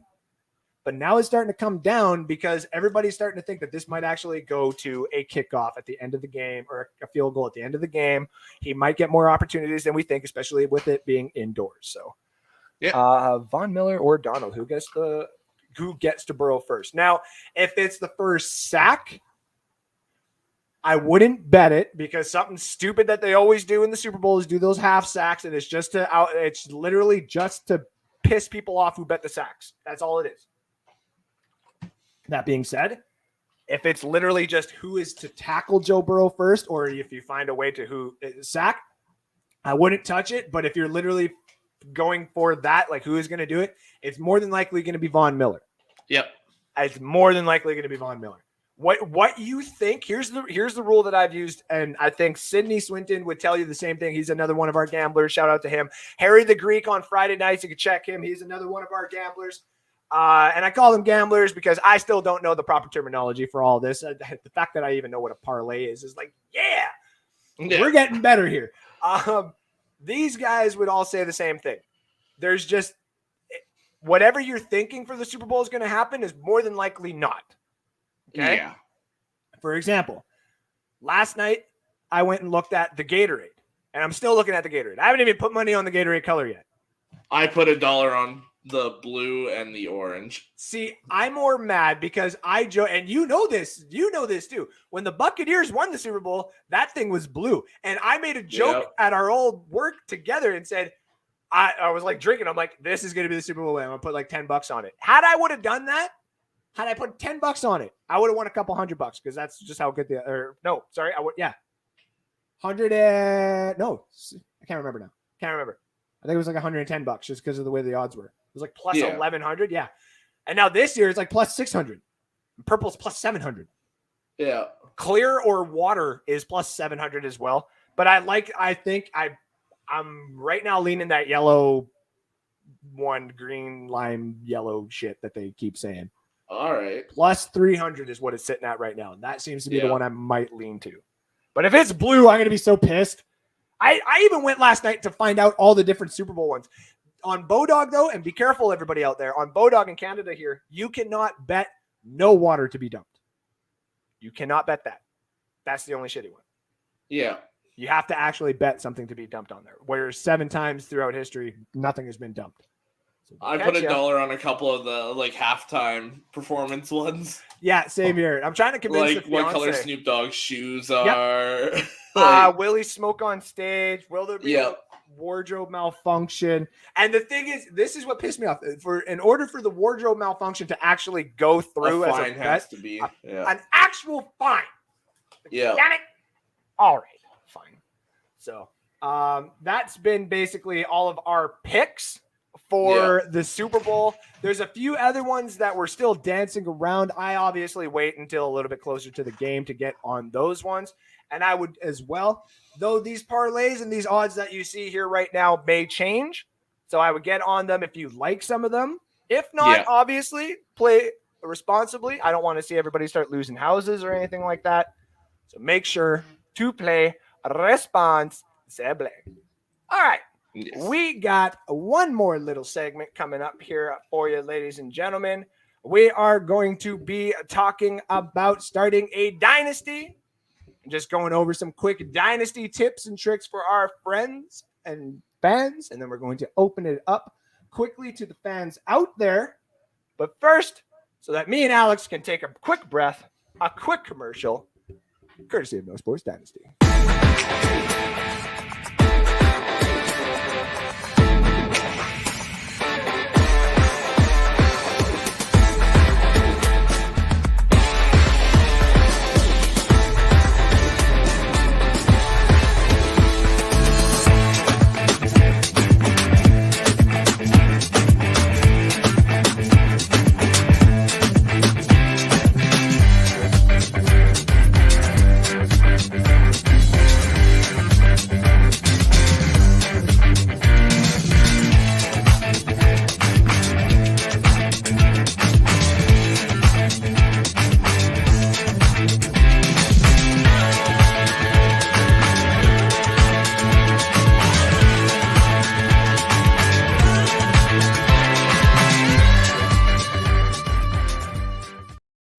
All right, welcome back to North Sports Dynasty, ladies and gentlemen. We're an hour and a half in.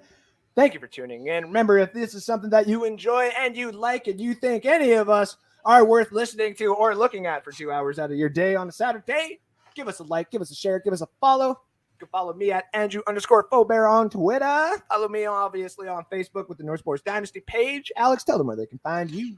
You can find me on Twitter at LooseMore65, and then obviously on Facebook, Alex Loosemore. Yeah, and we are always available through North Sports Dynasty, as I've said to a Yes. few people this morning as well. If you message me anything regarding sports, any questions, if you are new to anything in regards to Dynasty or even gambling, laying some lines that are out there, we got you covered. North Sports Dynasty is ever growing and ever lasting. All right. Starting a dynasty, ladies and gentlemen. What a lot of people have even said to us, and it's not that they haven't watched the show or anything like that. They've heard this term dynasty thrown out there a lot. They still haven't found themselves knowing what the heck it actually is. Alex, tell them a little bit more about the dynasty world. All right, yeah. So everybody that plays fantasy football, you're used to a redraft league. So you draft your guys in, say, August or September based on when you want to do it. And then you keep that team, roll waivers throughout the season, and at the end of the season, they're gone. Dynasty is completely different. There's keeper where you keep a few players, and then you draft the majority of your roster again. Dynasty is you keep everybody. The only time somebody leaves your roster is when you trade them or cut them. So we do the rookie draft every year. There's certain leagues like the ones I'm in where you do free agency. Everyone's got their contracts and you do a big free agency period and all that, which the one I run with Andrew in a minute. I'm going to finalize setting all that up, and we'll be getting into that in a month or so. And yeah, it's a lot of fun. You get to build your team kind of how you want. Andrew traded away 95% of his roster last year to build an entirely new team. A lot of people build in-house and keep just what they have. Yeah, it's a lot of fun.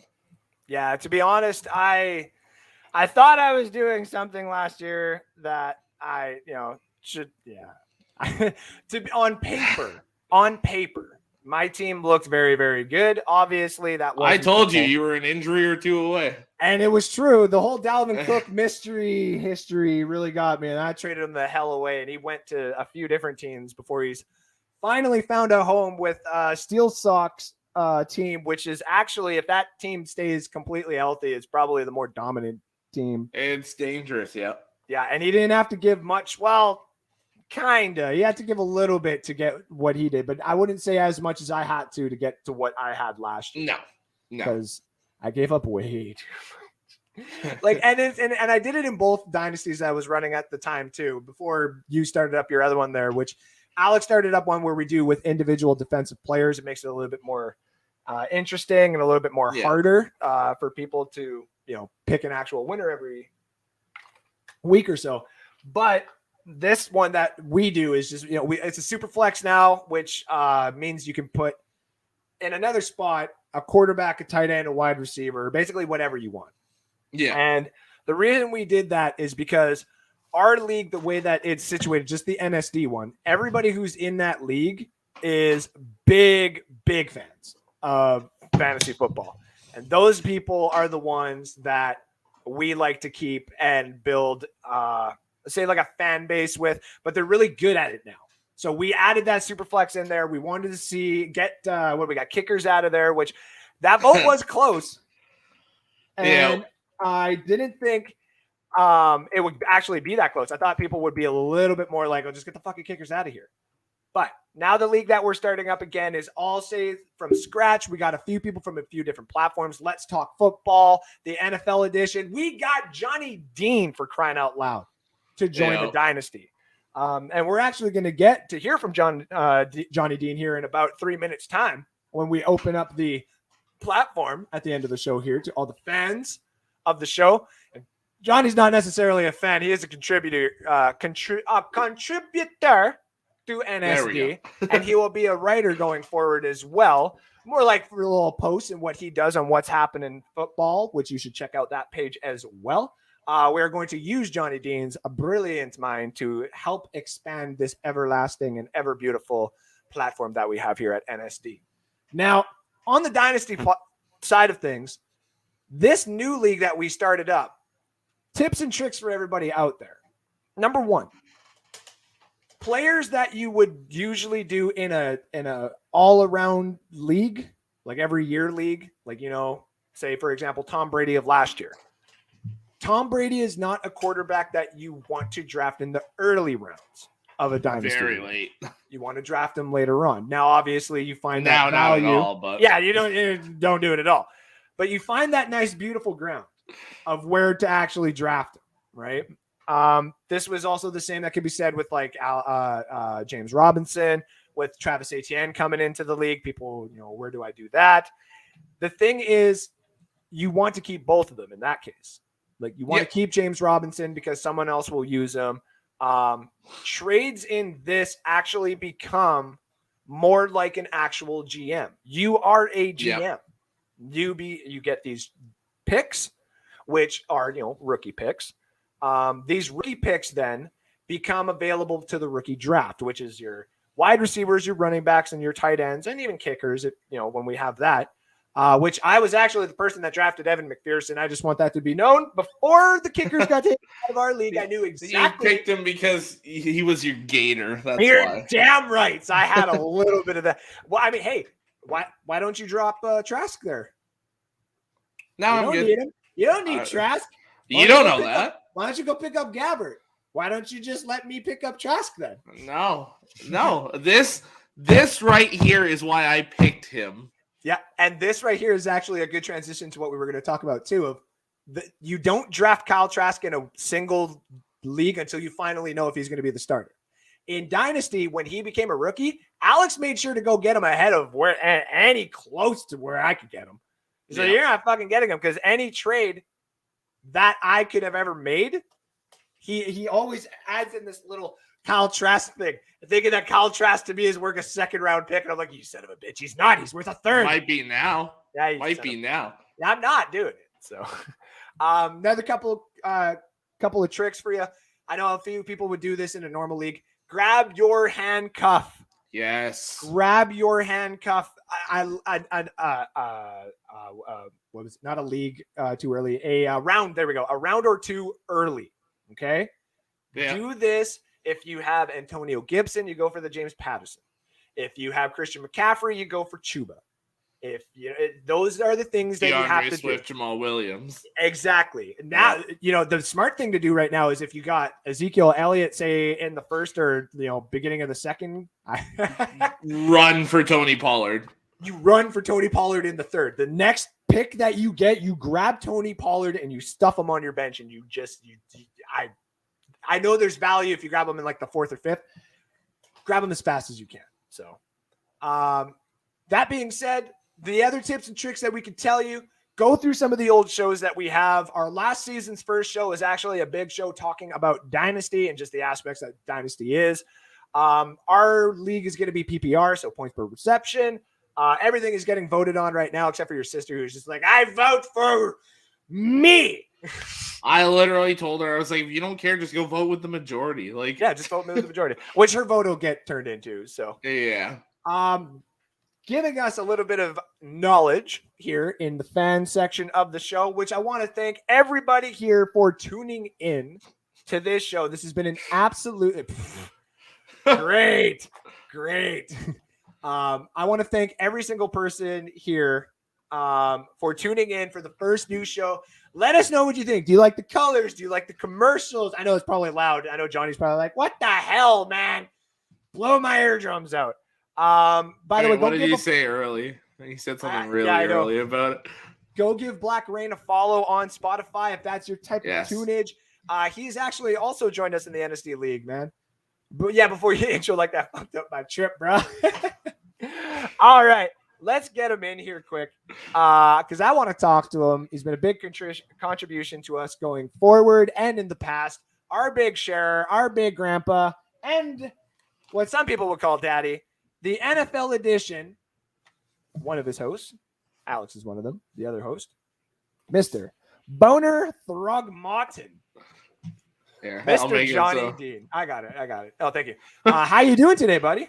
How's it going, guys? How's it going? Good. Doing all right. How you like the new show? Like you like it all? I love it. I'm loving it, man. I love the psychedelic colors and shit, man. I was like having flashbacks and shit. It's awesome. So before we get another guest in here to talk a little bit here, just for the end of the show, give us your thoughts. Thank you. Thank you. Appreciate that, man. Yeah, dude, much love and appreciation to everybody out there for sharing the show, joining us today. Seriously, could not thank you guys anymore. This is awesome. This is what we're doing in the off season as well. Mock drafts, any questions you guys got, we're going to try and get to them as much as we can. A lot of comments today. We're trying to hit as many as we can. Did not expect this much coming in for the big first show. So much love again to all of you guys. If there's anything that we missed and you wanted addressed, please either go check out the NFL edition on Thursdays live at 9 p.m. Eastern time, usually. I was like, the time kind of depends on what's going on. Go give that a check. Go give all Bucks Reports shows a check. Go check out all Let's Talk Football, 1252 Sports. Yes. If you are looking for individual sports shows to adhere to your interest, those are the ways to start. I need to know when they go on live, man. I keep catching the repeats and stuff. You just go to the page, like them, they'll pop up if you get the notifications up for you. I got it all like set that, up. so. There you go. I have like 500 of those. I know. Sometimes I don't get notifications. Yeah, we all do. So, all right. So, Johnny, you're going to be in the Dynasty going forward here. What do you think about it? Like, what are you looking forward to? Like, what kind of pick are you hoping to get? Are you hoping to get the first pick, the last pick? Cyril Grayson, number one, man. Number one, Cyril Grayson. No. I'm not giving nothing away, dude. What the hell are you thinking? Oh, see, he's already playing smart. I like this. Yeah, he's like, I'm coming on your Dynasty show, but I ain't giving away anything. See, here's the thing.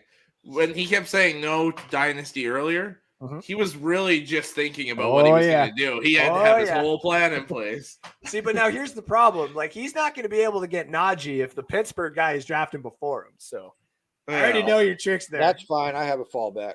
And I've done a couple of these, say, mock drafts already, and there's a couple of picks that I really don't fucking want. Like, I really don't want these picks, and there's a couple of picks where I'm like, I need these picks. Yeah, I need to have this pick, or I don't know about it. So, and it's going to be completely random, which is going to be perfect. So, bringing in another guy to talk about Dynasty is a person that we actually got to pick up. Wait. Is he sitting up first? He is sitting up. He got dressed up. Pants on? All of it. He's got his pants. He's got his Buccaneers gear on. Well, and here's the thing. He's not in Bin Laden's basement this time either. He's actually got some color on the wall. No. He's in Bin Laden's basement, but he got to be able to put up his Buccaneer stuff and a TV. So he's actually been able to see the outside world. To give him a proper introduction, this guy actually got to join our major league. Taking over a team right quick. We just needed somebody right in there. And within the first couple of days, made a couple of trades that made himself look actually pretty intriguing. But also, on the same time, too, that trade with Steel Sox is just like, I don't know. Or wait, no, that was Steel Sox and Kyle. Never mind. But Steel Sox.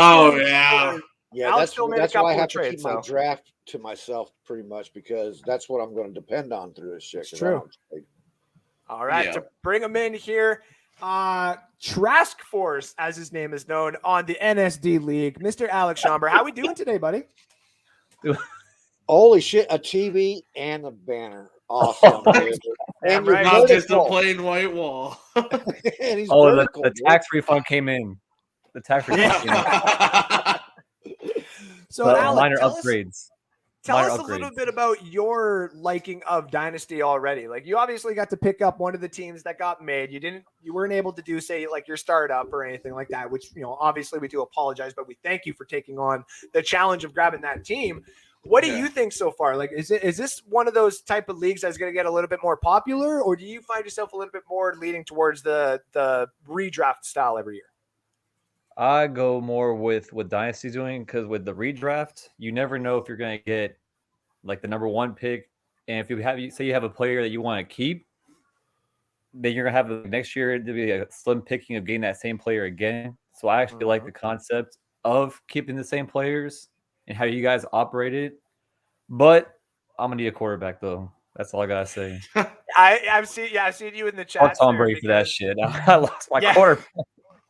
It is one of those things. I didn't even think of that either when the league started up. I was like, or when he took the team, I was like, oh yeah. Like when Brady retires, like I was like, but he's got one more year, and then he retires.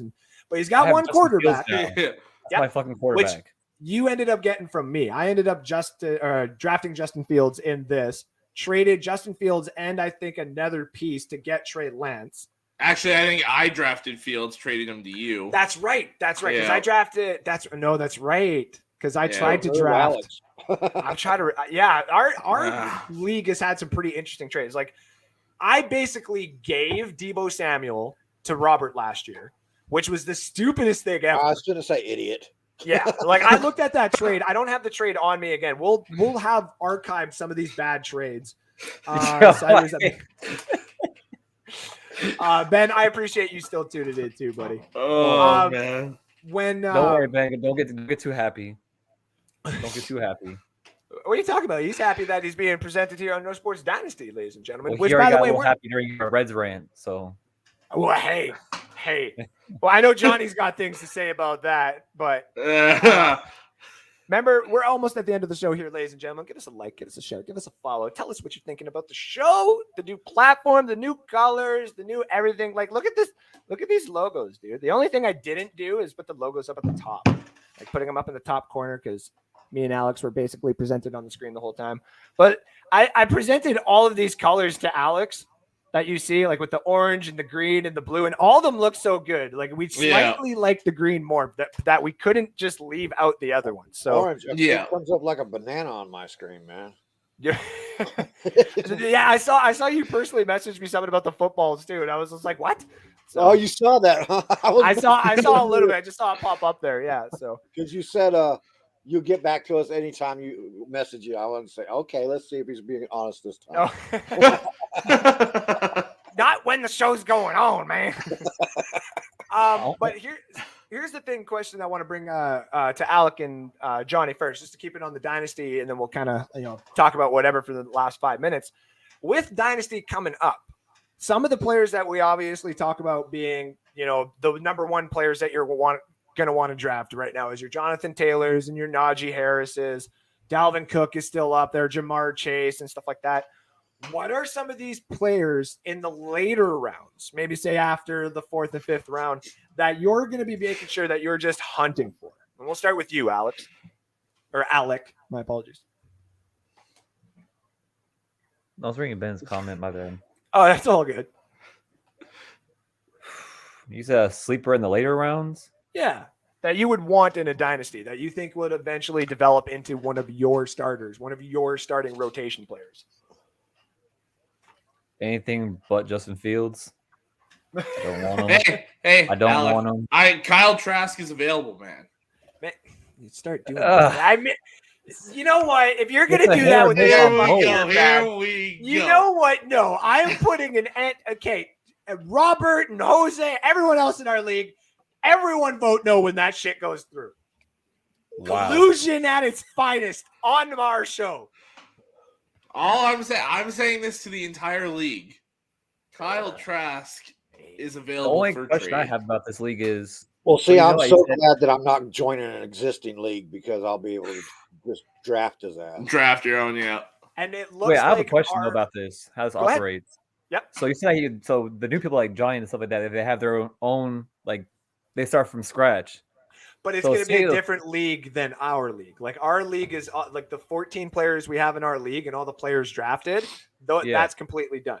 The league Oh, that we have started up on a different. Oh, it's a side league. It's a side. Yeah. league. Oh, I I was actually about to have say- two of them. Alex is going to have another North Sports Dynasty League, and we're Yeah. going to do an NFL Edition League. Yeah. the draft coming up is this rookies.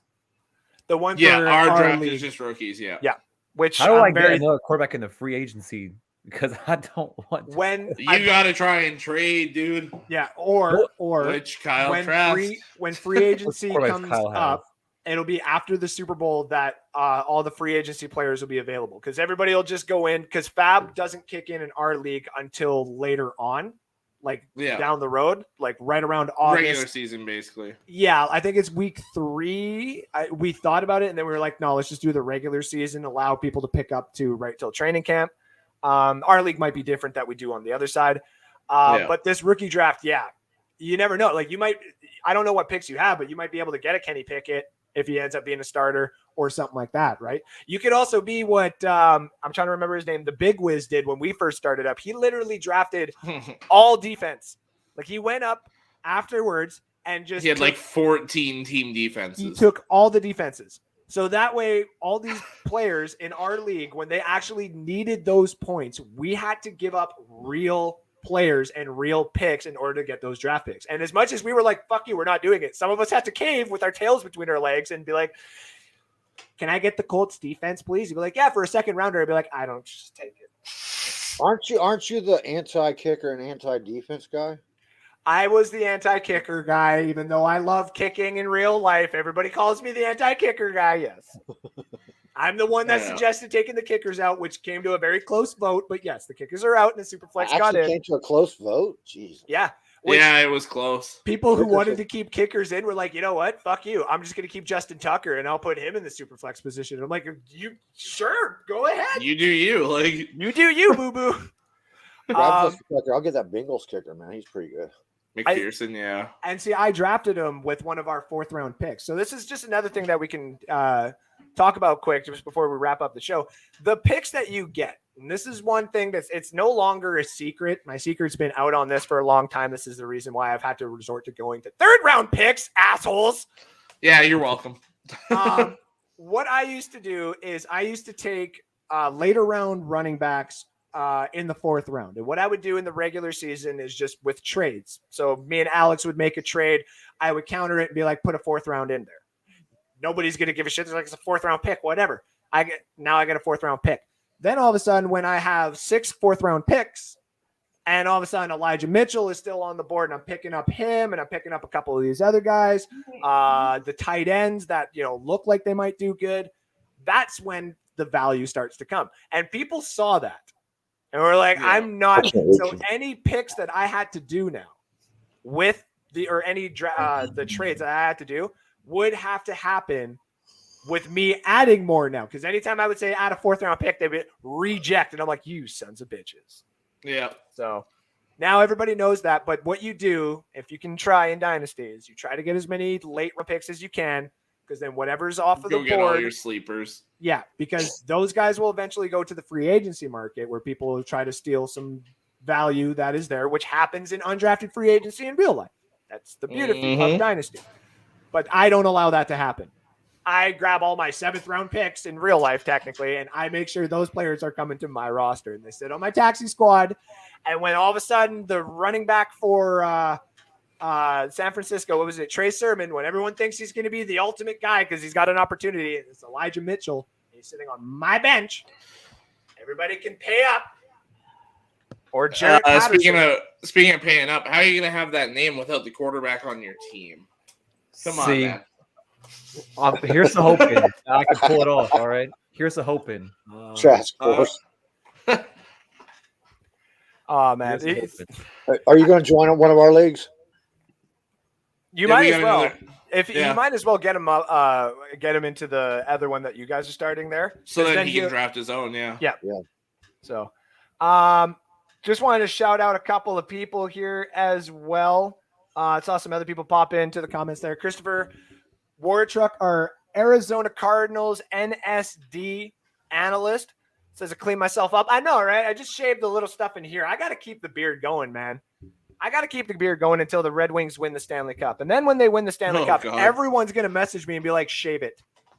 Shave it, you son of a bitch. And I don't know what's going to happen that day. We'll have to take a couple weeks break off the show. Yeah. I don't think I'd show my face until hair was back on it. Anthony Handy, love the video graphics. I appreciate you also tuning in to the show today.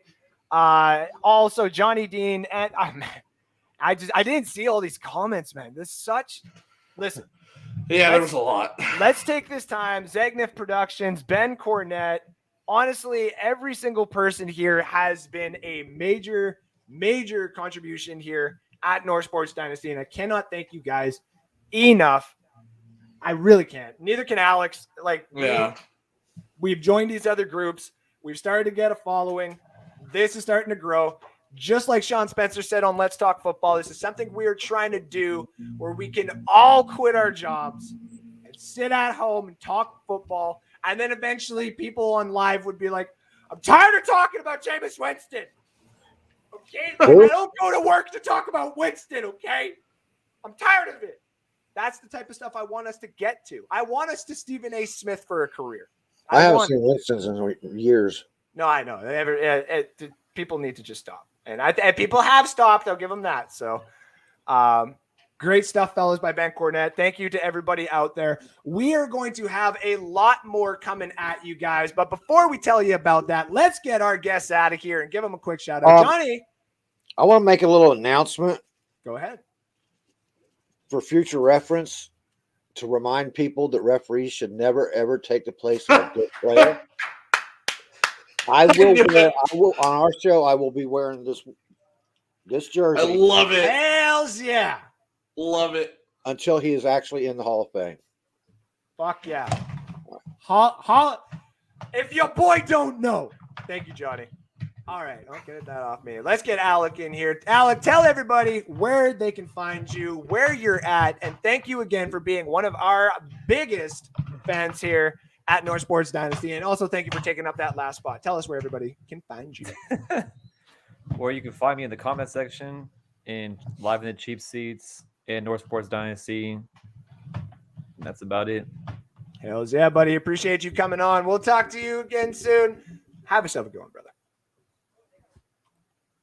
There we go. All right.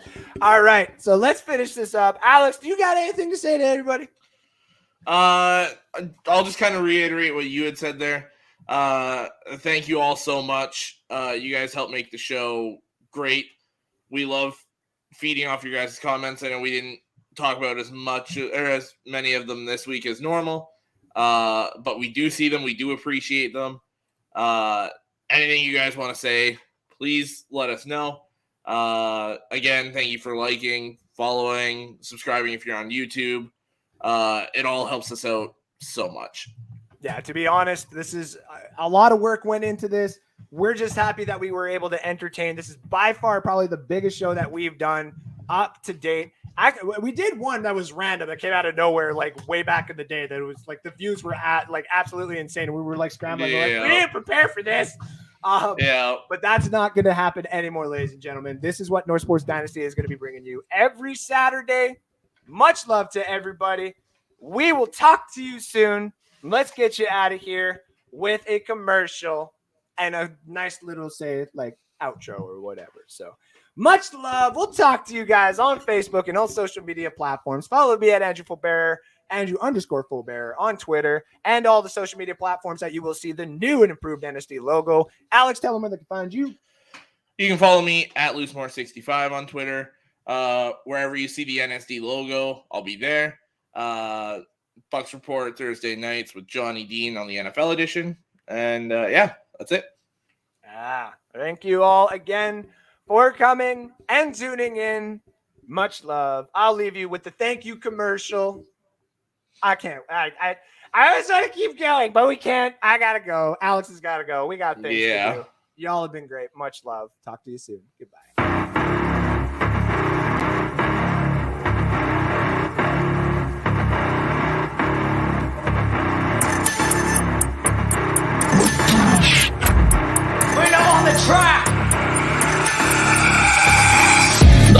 Sashi, Mingekyo, Kakashi, Genjutsu, and Rabble. My name is Itachi, destroyer of demons, the coldest of seasons. I bathe in the hellfire, began to scheme, and they tell you readiness, give me a reason. Ask me for pain, and I'll show you the meanest. Those who forgotten, there ain't no demon. I'm here in the nether, blood of the screaming.